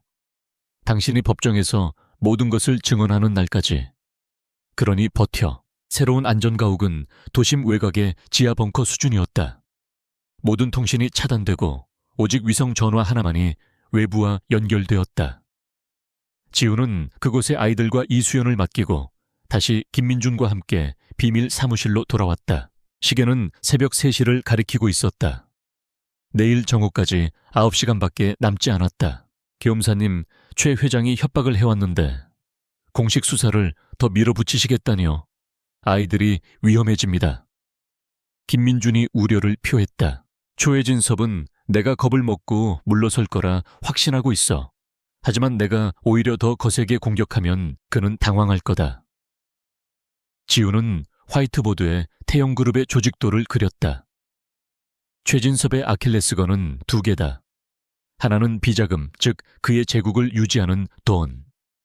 다른 하나는 태영바이오, 즉 그의 오만함이 만들어낸 범죄다. 그는 태영바이오와 윤태수의 붉은색으로 동그라미를 쳤다. 우리는 이 두 가지를 동시에 친다. 김 수사관 자네는 지금 당장 검찰 내 라인을 통해 언론의 정보를 흘려 검찰 태영그룹 비자금 수사 태영바이오 핵심 임원 소환 임박 윤태수를 겨냥하는 거다. 윤태수를요. 하지만 그놈은 생명공학 범죄의 핵심이지 비자금과는 안이 연결되어 있어. 지훈의 눈이 번뜩였다. 이수연의 증언을 기억해.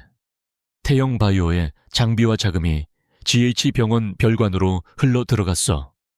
그 돈이 바로 최진섭의 비자금에서 나온 불법 연구비다. 윤태수는 단순한 의사가 아니라 비자금 세탁과 횡령의 공범이기도 한 거야. 이것이 지훈의 이중 전략이었다. 공식적으로는 태영바이오의 금융범죄 횡령 및 배임을 수사하는 모양새를 취한다. 이것은 검찰의 정당한 수사 활동이다.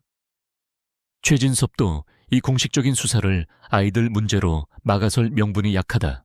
그리고 비밀리에 이 공식적인 수사를 압박수단으로 사용해 윤태수의 숨통을 조인다.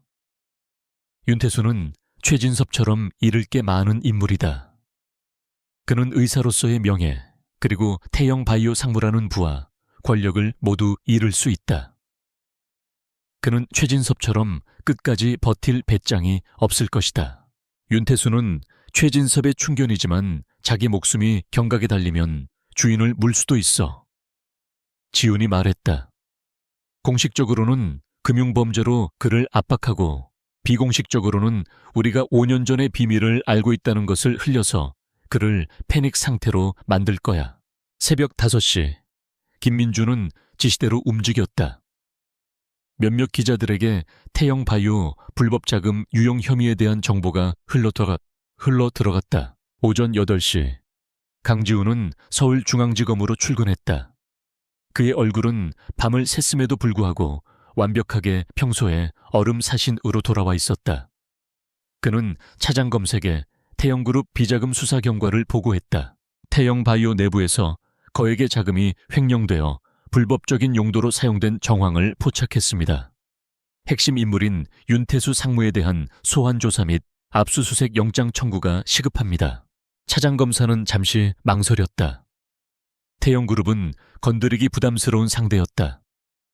하지만 강지훈이 내민 증거는 명백했다.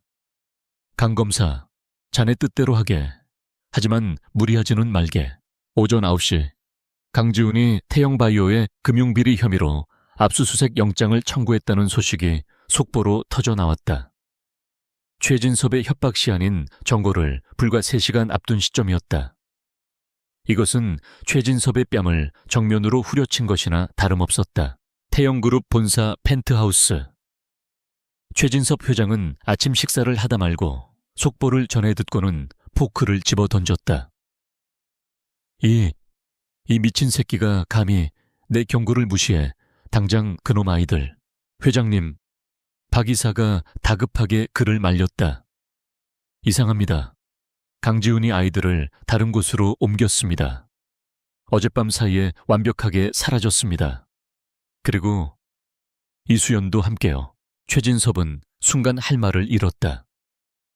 강지훈이 자신의 협박을 예상하고 아이들을 먼저 숨긴 뒤 보란듯이 방역을 가해온 것이다. 그리고 압수수색 영장 청구 사유가 이상합니다. 5년 전 생명공학 건이 아니라 단순 횡령 혐의입니다. 윤태수를 겨냥하고 있습니다. 최진섭은 혼란스러웠다. 강지훈의 의도가 무엇인지 파악할 수 없었다. 그는 분노했지만 동시에 알 수 없는 불안감을 느꼈다. 강지훈은 그가 쳐놓은 함정에서 빠져나온 것은 물론 오히려 자신을 향해 새로운 덫을 놓고 있었다. 같은 시각 태영바이오 상무실. 윤태수는 자신의 이름이 오르내리는 뉴스 속보를 보며 사색이 되어 있었다. 금융비리 횡령 그는 그저 최 회장의 지시대로 연구비를 집행했을 뿐이었다. 그런데 왜 갑자기 자신을 그때 그의 책상 위 개인 휴대폰이 울렸다. 모르는 번호였다. 윤태수 상무. 5년 전 GH병원 별관에서 최상의 상품을 만들던 실력으로 지금의 금융비리 혐의를 잘 빠져나갈 수 있을까? 수화기 너머로 들려오는 기계로 변조된 목소리. 윤태수는 심장이 멎는 듯 했다. 최상의 상품. 그 말은 자신과 최 회장, 그리고 죽은 줄로만 알았던 이수연 같은 대리모들만 아는 단어였다.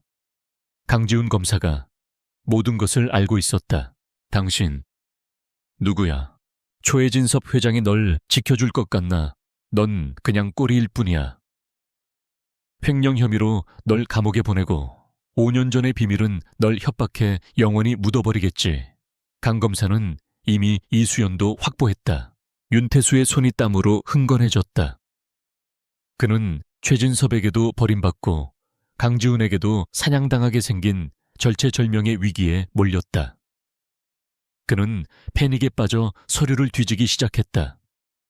그가 살 길은 하나뿐이었다. 5년 전의 비밀이 담긴 그가 만약을 대비해 숨겨두었던 진짜 보험을 찾는 것뿐이었다. 비밀 사무실에서 통화 내용을 도청하고 있던 김민준이 지훈을 바라보았다.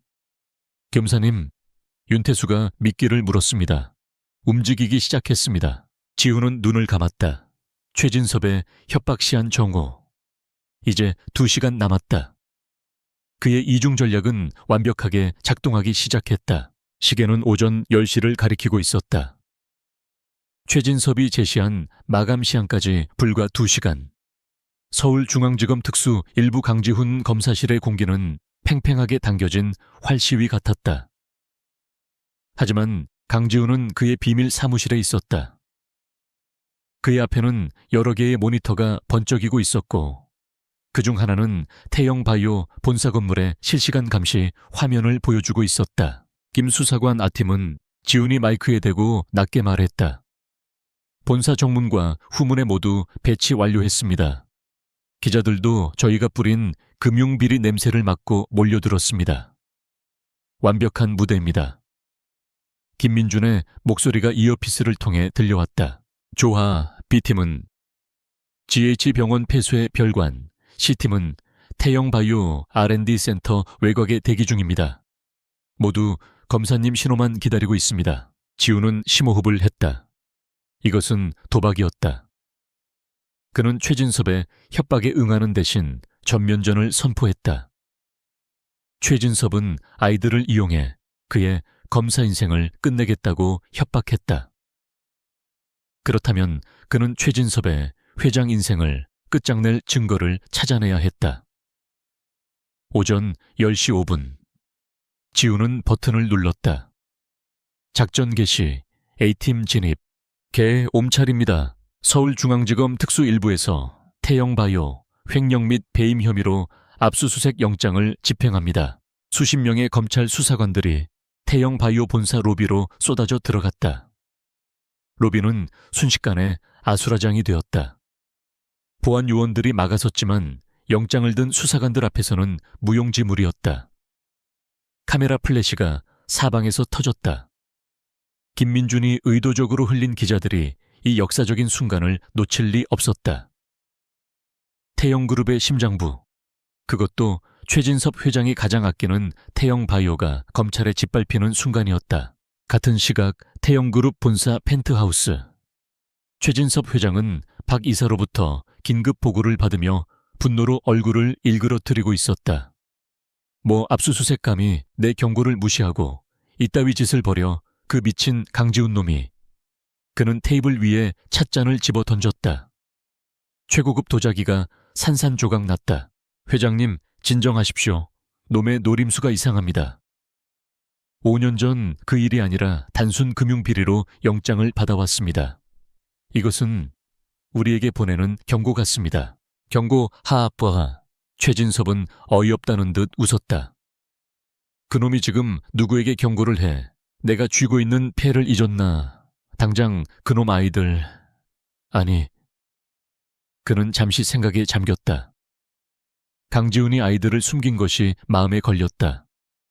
윤태수, 그놈은 지금 어디 있지? R&D 센티오에 있습니다. 본사 압수수색 소식을 듣고 패닉에 빠진 듯합니다. 회장님 윤태수가 입을 열면 그 입을 막아 최진섭의 목소리가 뱀처럼 차가워졌다. 강지훈이 금융비리로 저렇게 나온다면 우리도 금융비리로 대응해주지. 모든 죄는 윤태수가 독단적으로 저지른 것으로 만들어.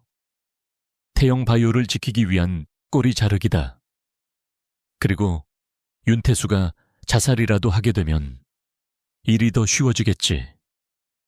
최진섭은 강지훈이 고작 금융비리 따위로 자신을 무너뜨릴 수 있을 거라 생각하는 것이 우습다는 듯 오만한 표정을 되찾았다. 하지만 강지훈의 진짜 칼날은 본사가 아닌 다른 곳을 향하고 있었다. 태영바이오 R&D 센터. 본사의 압수수색 소동이 한창일 때 윤태수는 자신의 개인 연구실에서 미친 듯이 서류를 파쇄하고 있었다. 그는 최진섭도 강지훈도 믿을 수 없었다.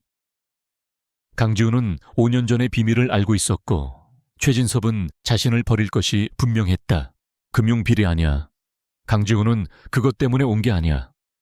그놈은 아이들 때문에 온 거야. 윤태수는 식은땀을 흘리며 보안 서버의 하드디스크를 포맷하기 시작했다. 이 서버에 모든 것이 들어있었다. 5년 전 GH병원 별관의 불법 시술 기록 대리모델의 신상 정보, 그리고 강지훈의 원본 진료 기록, 그가 마지막 하드디스크에 드릴을 박으려던 순간이었다. 쾅 연구실 문이 거칠게 열렸다. 그곳에는 본사의 수사관들이 아닌 얼음장 같은 얼굴의 강지훈이 김민준 수사관과 함께 서 있었다. 윤태수 상무, 여기까지는 예상 못했나 지훈이 차갑게 말했다. 깽. 강 검사 여긴 어떻게... 당신들 영장은 본사잖아. 이건 불법 침입이야. 윤태수는 파쇄기 조각들을 필사적으로 가리며 소리쳤다. 지훈은 품에서 또 다른 영장을 꺼내 그의 얼굴에 던졌다. 태영바이오 소유의 모든 시설, 횡령 자금이 흘러 들어간 것으로 의심되는 모든 곳, 이 R&D 센터를 포함해서 영장은 합법이다. 윤태수. 지훈은 김민준에게 눈짓했다. 김민준과 B팀 요원들은 즉시 윤태수를 제압하고 연구실을 확보했다. 그들은 파쇄된 종이 조각이 아닌 윤태수가 미처 파괴하지 못한 그의 책상 위 개인 컴퓨터와 서버룸을 노렸다. 검사님 놈이 메인 서버를 지우려 했지만 저희가 확보한 미러링 서버에 백업 데이터가 남아 있습니다. 윤태수의 얼굴이 절망으로 일그러졌다. 그는 자신이 강지훈의 손바닥 위에서 놀아났음을 깨달았다. 본사의 압수수색은 모두 이곳 R&D 센터를 급습하기 위한 거대한 연막이었던 것이다. 지훈은 윤태수에게 다가가지 않았다. 그의 시선은 김민준이 복구하고 있는 모니터 화면에 고정되었다. 화면에는 수많은 암호화된 파일들이 떠올랐다. 이수연이 말했던 신약 개발 프로젝트라는 위장 명칭의 폴더들. 그리고 그 안에서 그는 마침내 그것을 발견했다. KJ 쇼와 제로론 오리지널. 지훈의 손이 마우스를 쥔 채 멈췄다. 그는 파일을 클릭했다. 5년 전 그가 GH병원에서 받았던 검사 결과 원본이었다. 정자수 정상, 운동성 매우 활발, 하이 모틸리티, 자연 임신 가능, 그리고 바로 그 옆에 윤태수의 서명이 들어간 위조된 진단서가 있었다. KJH 조준 노저제로한 파이널 리포트. BPS 활성 무정자증, non-obstructive azoospermia, 정자 생성 불가, 불임 판정. 강지훈은 눈을 감았다. 지난 5년간의 고통, 아내와의 파경텅 비어버렸던 그의 삶. 그 모든 것이 이 모니터 속 2개의 파일에서 비롯된 것이었다. 조작된 현실. 그의 분노는 소리 없이 불타올랐다. 그는 천천히 돌아서서 바닥에 주저앉은 윤태수를 내려다보았다. 네오. 지훈의 목소리는 너무나 차가워서 오히려 고요하게 들렸다. 넌 단순한 사기꾼이나 횡령범이 아니야. 넌 의사 가운을 입고 한 사람의 인생을 통째로 도둑질했어. 살려주십시오. 검사님, 저도 어쩔 수 없었습니다. 최 회장 지시였습니다. 그가 시키는 대로. 닥쳐. 지우는 더 이상 들을 가치가 없다는 듯 고개를 돌렸다. 김 수사관, 이자를 횡령 배임, 그리고 의료법 위반, 생명윤리법 위반 혐의로 현행범 체포해 동시에 GH병원 폐쇄 별관을 급습했던 C팀으로부터 보고가 들어왔다. 검사님, 현장 확보했습니다. 이수연 씨의 증언과 일치합니다. 불법 시술 장비 약물 투여 기록, 그리고 당시 사용했던 것으로 보이는 신생아용 침대 4개를 발견했습니다. 모든 증거가 확보되었다. 윤태수는 최진섭을 팔아넘길 준비가 된 채 끌려나갔다. 지우는 R&D 센터 창밖을 내다보았다. 시계는 11시 50분을 가리키고 있었다. 최진섭의 마감 시한 10분 전, 최진섭은 그가 수사를 종결하고 굴복의 발표를 하기를 기다리고 있을 것이다. 그는 오만하게도 자신이 승리했다고 믿고 있을 것이다. 지우는 자신의 개인 휴대폰이 아닌 검찰청 공식 라인 전화기를 들었다. 그는 서울중앙지검장에게 직접 연결했다. 지검장님, 특수일부 강지훈입니다. 강 검사, 지금 태영바이오 일로 난리네. 최 회장 측에서도 항의가. 지검장님, 방금 태영바이오 R&D 센터에서 윤태수 상무를 체포했습니다. 노매 사무실에서 태영그룹 최진섭 회장이 직접 지시한 불법 생명공학 시술 및 인신매매에 준하는 범죄 증거를 확보했습니다. 수화기 너머로 침묵이 흘렀다. 강 검사, 그게 무슨 말인가? 5년 전 최진섭은 저의 정자를 불법 탈취하여 대리모 4명에게 이식 4명의 아이를 출산케 했습니다. 저에게는 불임 진단을 내리도록 지시했습니다. 이 모든 과정이 태영바이오의 자금과 장비로 이루어졌습니다. 윤태수의 자백과 물증 모두 확보했습니다. 지검장은 숨을 삼켰다. 이것은 대한민국을 뒤흔들 재벌 총수의 단순 비자금을 넘어선 악마적인 범죄였다. 지검장님, 지훈의 목소리에는 단 하나의 감정도 실려있지 않았다. 최진섭 회장에 대한 긴급 체포 영장을 청구합니다. 최진섭의 협박 시한 12시 정각. 강지훈은 최진섭의 항복 요구에 그의 제국을 무너뜨릴 체포 영장으로 응답했다. 낮에 12시 정각. 최진섭 회장이 강지훈에게 통보했던 굴복의 마감 시한이었다. 그 시각 서울중앙지검장실의 공기는 얼음장처럼 차가웠다. 지검장은 강지훈의 충격적인 보고를 받고 10분간 책상 위에 서류만 노려보고 있었다.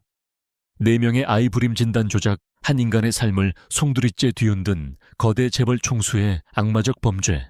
지검장은 마침내 고개를 들었다. 그의 눈은 강지훈의 눈을 정면으로 응시했다. 강 검사, 자네 이 일 감당할 수 있겠나? 최진섭은 물론이고 대한민국 전체가 뒤집어질 일이야. 이 일이 공론화되면 자네의 사생활도 전부 드러나게 될 걸세. 그의 목소리에는 깊은 우려와 함께 검사로서의 결의가 섞여 있었다. 강지훈은 미동도 없이 대답했다. 그의 목소리는 그 어떤 감정도 배제된 채 메말라 있었다. 제가 감당해야 할 일입니다. 지검장님, 이것은 제 개인의 복수가 아닙니다. 법을 유린하고 생명을 도구로 삼은 괴물을 단죄하는 일입니다. 긴급 체포 영장 승인해 주십시오. 그의 눈은 이미 모든 것을 각오한 자의 눈빛이었다. 지검장은 더 이상 묻지 않았다. 그는 결제 서류에 사인했다. 집행해. 대한민국 사법 역사상 가장 충격적인 체포 영장이 발부되는 순간이었다. 강지훈은 지검장실을 나와 특수 일부 정예 요원들에게 명령했다. A팀, B팀, 전원 본청 앞으로 집결. 목적지는 태영그룹 본사 펜트하우스. 대상은 최진섭. 같은 시각 태영그룹 본사 펜트하우스. 최진섭 회장은 12시 5분이 지나도록 강지훈의 수사 종결 발표가 나오지 않자 참을성 없이 시가제를 털어냈다. 그는 강지훈이 아이들을 숨겼다는 보고에 심기가 불편했지만 여전히 자신이 승리를 거머쥐었다고 확신했다. 박 이사, 강지훈이 놈이 아직도 정신을 못 차린 게야. 정고가 지났잖아. 윤태수 꼬리 자르기 준비는 끝났나? 그놈이 압수수색으로 발악해봤자 금융비리 따위로는 날 못 건드려. 최 회장은 오만하게 웃었다. 바로 그때였다. 펜트하우스 내부와 연결된 비서실의 인터폰이 광적으로 울리기 시작했다. 회장님 큰일 났습니다. 검찰이 강지훈 검사가 1층 로비를 뚫고 전용 엘리베이터로 오고 있습니다. 본사 압수수색 영장이 아닙니다. 회장님에 대한 최진섭의 얼굴이 처음으로 당혹감에 휩싸였다. 그가 자리에서 일어나는 순간 펜트하우스의 육중한 문이 강제로 열렸다. 박 이사와 경호원들이 필사적으로 막아섰지만 영장을 든 수사관들의 기세를 막을 수는 없었다.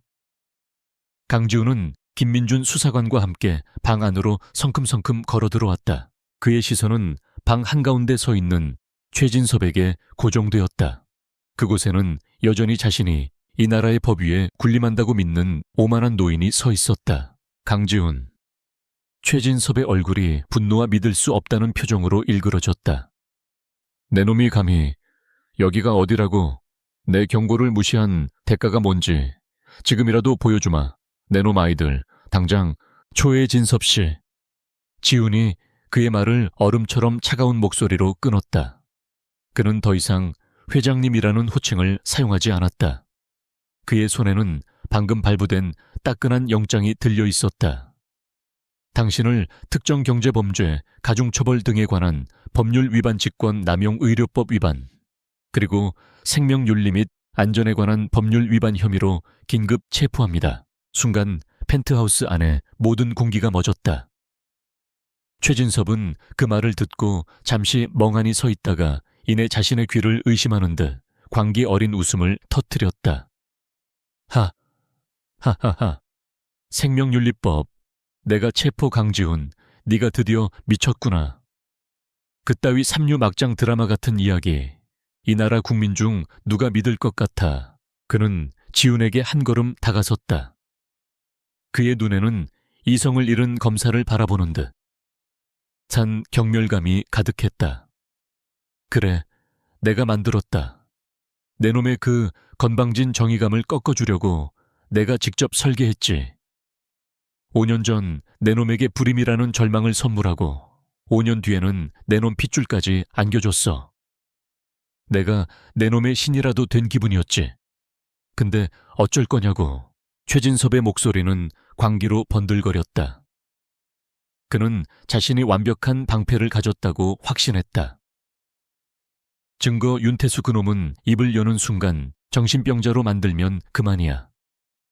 이수연, 그 여자는 돈 몇 푼에 제 자궁을 판 창녀일 뿐이야. 내 놈이 현직 검사라는 놈이 5년 전에 병원에서 정자를 훔쳐 아이 넷을 만들었다고 떠드는 순간 내 놈 목이 먼저 날아갈 거다. 세상은 진실 따위엔 관심 없어. 더 자극적인 스캔들을 원할 뿐이지. 안 그런가? 그의 논리는 완벽해 보였다. 강지훈이 이 사실을 공론화하는 순간 강지훈 역시 파멸할 것이라는 상호 확증 파괴. 그것이 그가 믿는 최후의 보루였다. 그는 강지훈이 아이들 때문에 절대 이 진실을 터뜨리지 못할 것이라 확신했다. 강지훈은 최진섭의 광기 어린 독백을 묵묵히 듣고 있었다. 그의 얼굴에는 그 어떤 동요도 분노도 드러나지 않았다. 그는 그저 고요했다. 그는 품에서 작은 디지털 녹음기 하나를 꺼내 테이블 위에 올려놓았다. 방금 하신 말씀 아주 잘 들었습니다. 최진섭 씨, 그 오만한 자백 수사에 아주 큰 도움이 되겠군요. 최진섭의 얼굴이 순간 굳었다. 그의 웃음소리가 멈췄다. 네, 내 놈이 감히 지금 날 당신이 놓친 게 있어, 최진섭. 지훈이 입을 열었다. 그의 목소리는 얼음 조각처럼 날카롭고 단단했다. 윤태수는 정신병자가 아니야. 그는 방금 전 검찰 조사실에서 당신의 지시 내용을 시간대별로 정확하게 자백했어. 당신과의 통화 녹취록 지시 메모, 그리고 GH병원 별관으로 흘러들어간 태영바이오의 자금 내역까지 전부 지우는 김민준 수사관에게 눈짓했다. 김민준은 태블릿 PC를 들어 최진섭의 눈앞에 들이밀었다. 화면에는 윤태수가 울며 자신이 저지른 모든 범죄, 그리고 그 배후에 최진섭 회장이 있음을 자백하는 영상이 재생되고 있었다. 최진섭의 눈동자가 격렬하게 흔들렸다. 그리고 이수연 씨, 지훈이 말을 이었다. 그녀는 창녀가 아니야. 당신의 끔찍한 범죄에 희생된 피해자이자 법정에서 모든 것을 증언할 핵심 증인이다. 그녀는 현재 검찰의 특수 보호를 받고 있지. 당신의 하수인들이 절대 손댈 수 없는 곳에서 최진섭의 호흡이 거칠어지기 시작했다. 그가 믿었던 두 개의 방패 윤태수와 이수연의 익명성이 모두 깨져버린 것이다.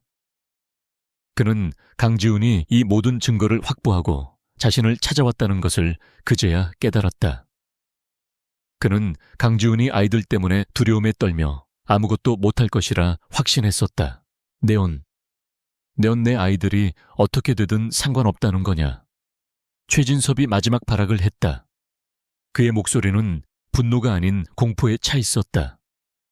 이 일이 터지면 아이들도 무사하지 못해 평생 괴물의 자식이라는 꼬리표를 달고 살게 될 거다. 내 손으로 네 새끼들을 지옥으로 밀어 넣는 거야. 이것이 강지훈이 기다렸던 말이었다. 그는 최진섭의 눈을 정면으로 꿰뚫어 보았다. 그 얼음 같던 눈에 처음으로 뜨거운 경멸이 서렸다. 당신은 치명적인 실수를 했어, 최진섭. 5년 전 당신은 잃을 것이 아무것도 없던 한 공허한 검사를 건드렸지. 당신은 그 검색에서 모든 것을 빼앗았다고 생각했겠지만, 그리고 오늘 당신은 그 검색에 목숨을 걸고 내 모든 것을 걸고 지켜야 할 4가지 이유를 만들어줬어. 지훈의 목소리가 펜트하우스를 낮게 울렸다. 최진섭은 그 말의 의미를 이해하지 못했다. 당신은 내게 약점을 준 게 아니야. 당신은 내게 내가 이 지옥 같은 싸움을 계속해야 할 대의 명분을 준 거야. 내 아이들의 미래를 위해서라도 당신 같은 괴물은 이 사회에서 영원히 격리되어야 해. 그 아이들이 살아갈 세상에 당신 같은 존재가 다시는 발붙이지 못하게 만들 거다. 그것이 내가 내 아이들에게 해줄 수 있는 유일한 속죄이자 부성애다. 강지훈은 김민준 수사관에게 고갯짓했다. 체포해. 김민준 수사관이 다가가 최진섭의 손에 수갑을 채웠다. 철컥. 차가운 금속성 마찰음이 펜트하우스의 값비싼 정적을 무참히 깨뜨렸다. 최진섭은 자신의 손목에 채워진 차가운 쇠부티를 망연자실하게 내려다보았다. 그는 평생 법 위에 군림했던 제왕이었다. 이 순간은 그의 현실이 아니었다. 내가 감히 강지훈 내놈 따위에게. 그가 마지막 자존심으로 소리쳤지만 목소리는 공허하게 울렸다. 박 이사를 비롯한 태영그룹의 임원들은 감히 누구도 나서지 못하고 고개를 숙일 뿐이었다. 한 시대의 괴물이 무너지는 순간이었다. 강지훈은 수사관들에게 연행되어 나가는 최진섭의 뒷모습을 바라보았다. 오만함의 화신이었던 노회한 재벌 총수는 이제 그저 수갑을 찬 초라한 범죄자에 불과했다. 그의 거대한 제국은 오늘 그 자신의 오만함과 잔인함으로 인해 완벽하게 무너져 내렸다. 최진섭이 사라진 펜트하우스에는 무거운 정적만이 남았다. 김민준 수사관이 다가와 보고했다. 검사님, 모든 증거물 확보 완료했습니다. 윤태수의 자백과 태영바이오 서버 자료, 그리고 최진섭의 자백 녹취까지 완벽합니다. 지훈은 고개를 끄덕였다. 그는 통유리창으로 다가갔다. 최진섭이 매일 자신의 왕국을 내려다보던 바로 그 풍경이었다. 그는 이겼다. 하지만 그의 가슴은 승리의 기쁨이 아닌 알 수 없는 무거운 책임감으로 가득 찼다. 이제 아이들에게 가야 했다. 태영그룹 최진섭 회장의 긴급 체포는 대한민국 전역을 강타한 지진과도 같았다. 다음 날 아침 모든 신문 한 명과 방송사 메인 뉴스는 태영 게이트로 도배되었다. 처음에는 태영 바이오의 천문학적인 비자금 횡령과 주가 조작 혐의로 시작된 보도는 몇 시간 지나지 않아 걷잡을 수 없는 충격적인 스캔들로 번져나갔다.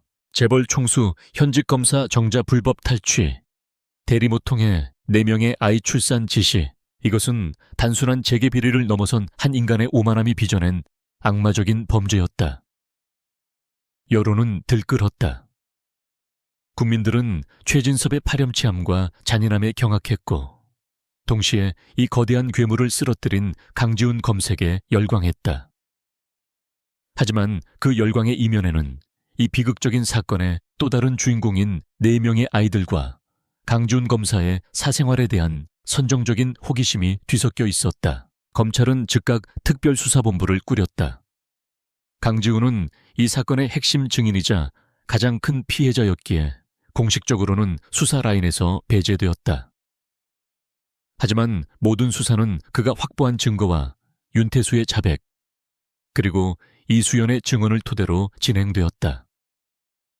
강지훈은 자신에게 쏟아지는 모든 언론의 인터뷰 요청을 거부하고 검찰 내부 조사를 통해 자신의 입장을 담담히 밝혔다. 그는 자신의 불임 진단이 조작되었다는 사실, 정자를 탈취당했다는 사실, 그리고 4명의 아이가 그 범죄의 결과물이라는 사실을 숨기지 않았다. 그는 피해자로서 당당히 모든 것을 공개했다. 그의 투명하고 냉철한 태도는 최진섭을 향한 여론의 분노를 더욱 거세게 만들었다. 그는 순식간에 정의의 상징이자 비극적인 아버지라는 2개의 타이틀을 동시에 짊어지게 되었다. 재판은 신속하게 진행되었다. 최진섭은 국내 최고가 아닌 세계 최고의 변호인단을 꾸렸다. 그들은 강지훈 검사가 개인적인 원한으로 사건을 조작했다고 주장하려 했다. 하지만 강지훈이 확보한 증거는 너무나도 완벽했다. 윤태수는 자신의 가명을 위해 최진섭의 모든 지시사항을 상세히 자백했다. 태영 바이오 서버에서 복구된 원본 진료 기록과 조작된 진단서는 과학적인 증거가 되었다. 그리고 결정적으로 이수연이 법정에 섰다. 검찰의 철저한 보호하에 증인석에 선 그녀는 5년 전 GH병원 별관에서 벌어졌던 일들을 울먹이며 증언했다. 그녀가 최상의 상품이라는 단어를 입에 올렸을 때 법정은 충격으로 술렁였다. 그녀는 최진섭의 변호인단이 자신을 돈의 자궁을 판 여자로 매도하려 하자 오히려 그들을 똑바로 노려보았다. 저는 제 아이의 얼굴도 보지 못했습니다. 그들은 제게서 모든 것을 빼앗아갔습니다. 하지만 오늘 저는 제 아이가 괴물의 손에서 벗어나 아버지 곁에 있다는 것을 압니다. 저는 더 이상 두렵지 않습니다. 그녀의 증언은 최진섭의 마지막 발악에 쐐기를 박았다. 몇 달 뒤 대법원 최종 판결이 내려졌다. 최진섭 회장은 횡령 배임, 주가 조작 등 기존의 금융범죄는 물론 의료법 위반, 생명윤리법 위반, 불법 감금 및 아동복지법 위반 등 추가된 모든 혐의가 유죄로 인정되었다.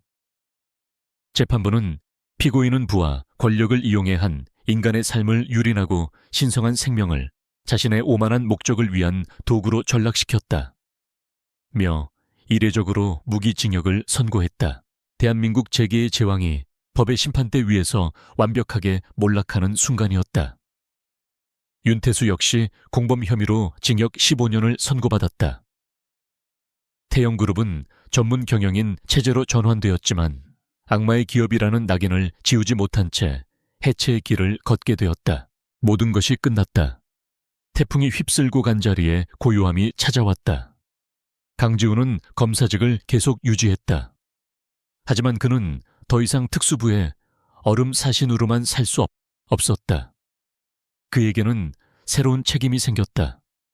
그가 목숨을 걸고 지켜낸 그의 4 아이들. 그는 서울 외곽 완벽한 보안이 유지되는 조용한 주택으로 이사했다. 그가 아이들을 위해 처음으로 직접 고른 집이었다. 언론의 관심이 잦아들 무렵 그는 아이들을 지하 벙커 같던 안전가옥에서 마침내 자신들의 집으로 데려왔다. 이수연은 법정 증언 후 검찰의 보호하에 새로운 신분과 삶을 시작하기 위해 해외로 떠났다. 그녀는 떠나기 전 지훈에게 깊이 고개 숙여 감사 인사를 전했다. 새집의 거실. 모든 것이 낯설었다.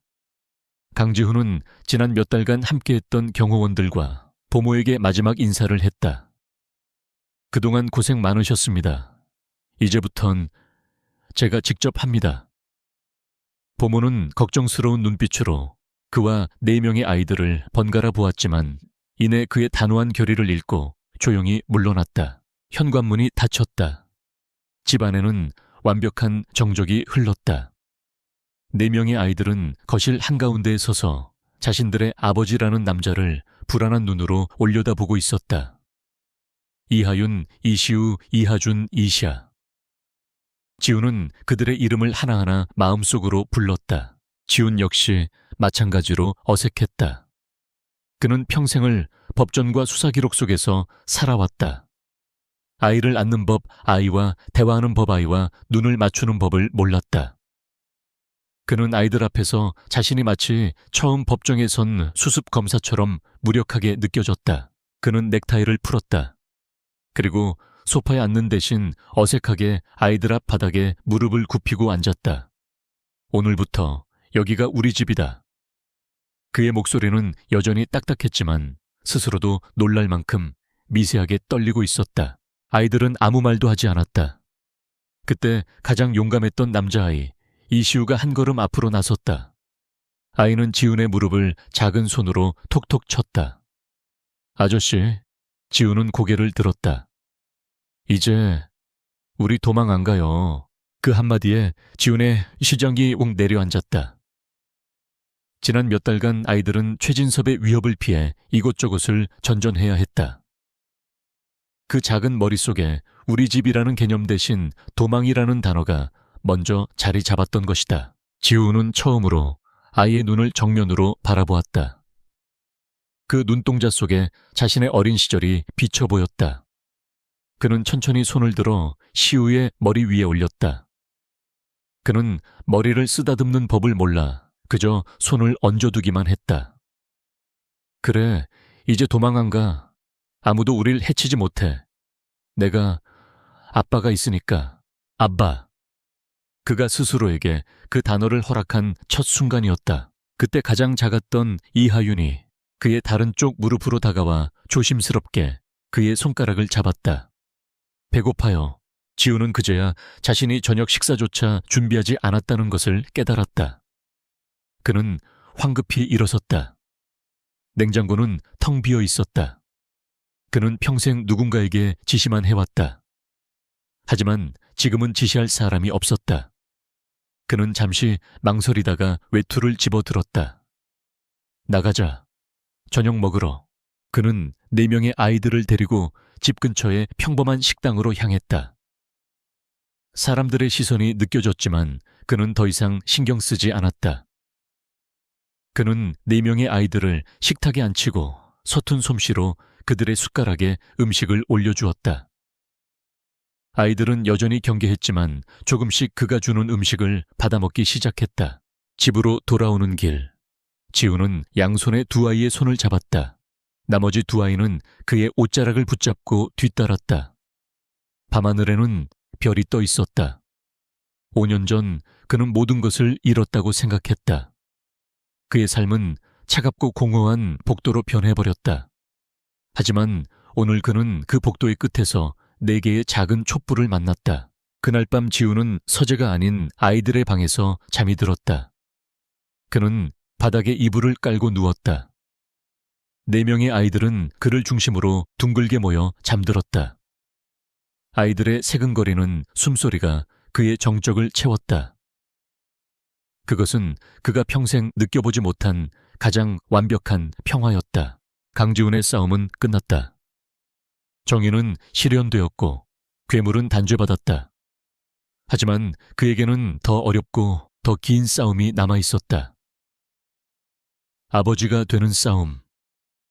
그것은 법전에도 수사 기록에도 없는 오직 사랑으로만 배울 수 있는 길이었다. 그는 서툴고 어색하겠지만 결코 포기하지 않을 것이다. 그의 내 아이들을 위해서.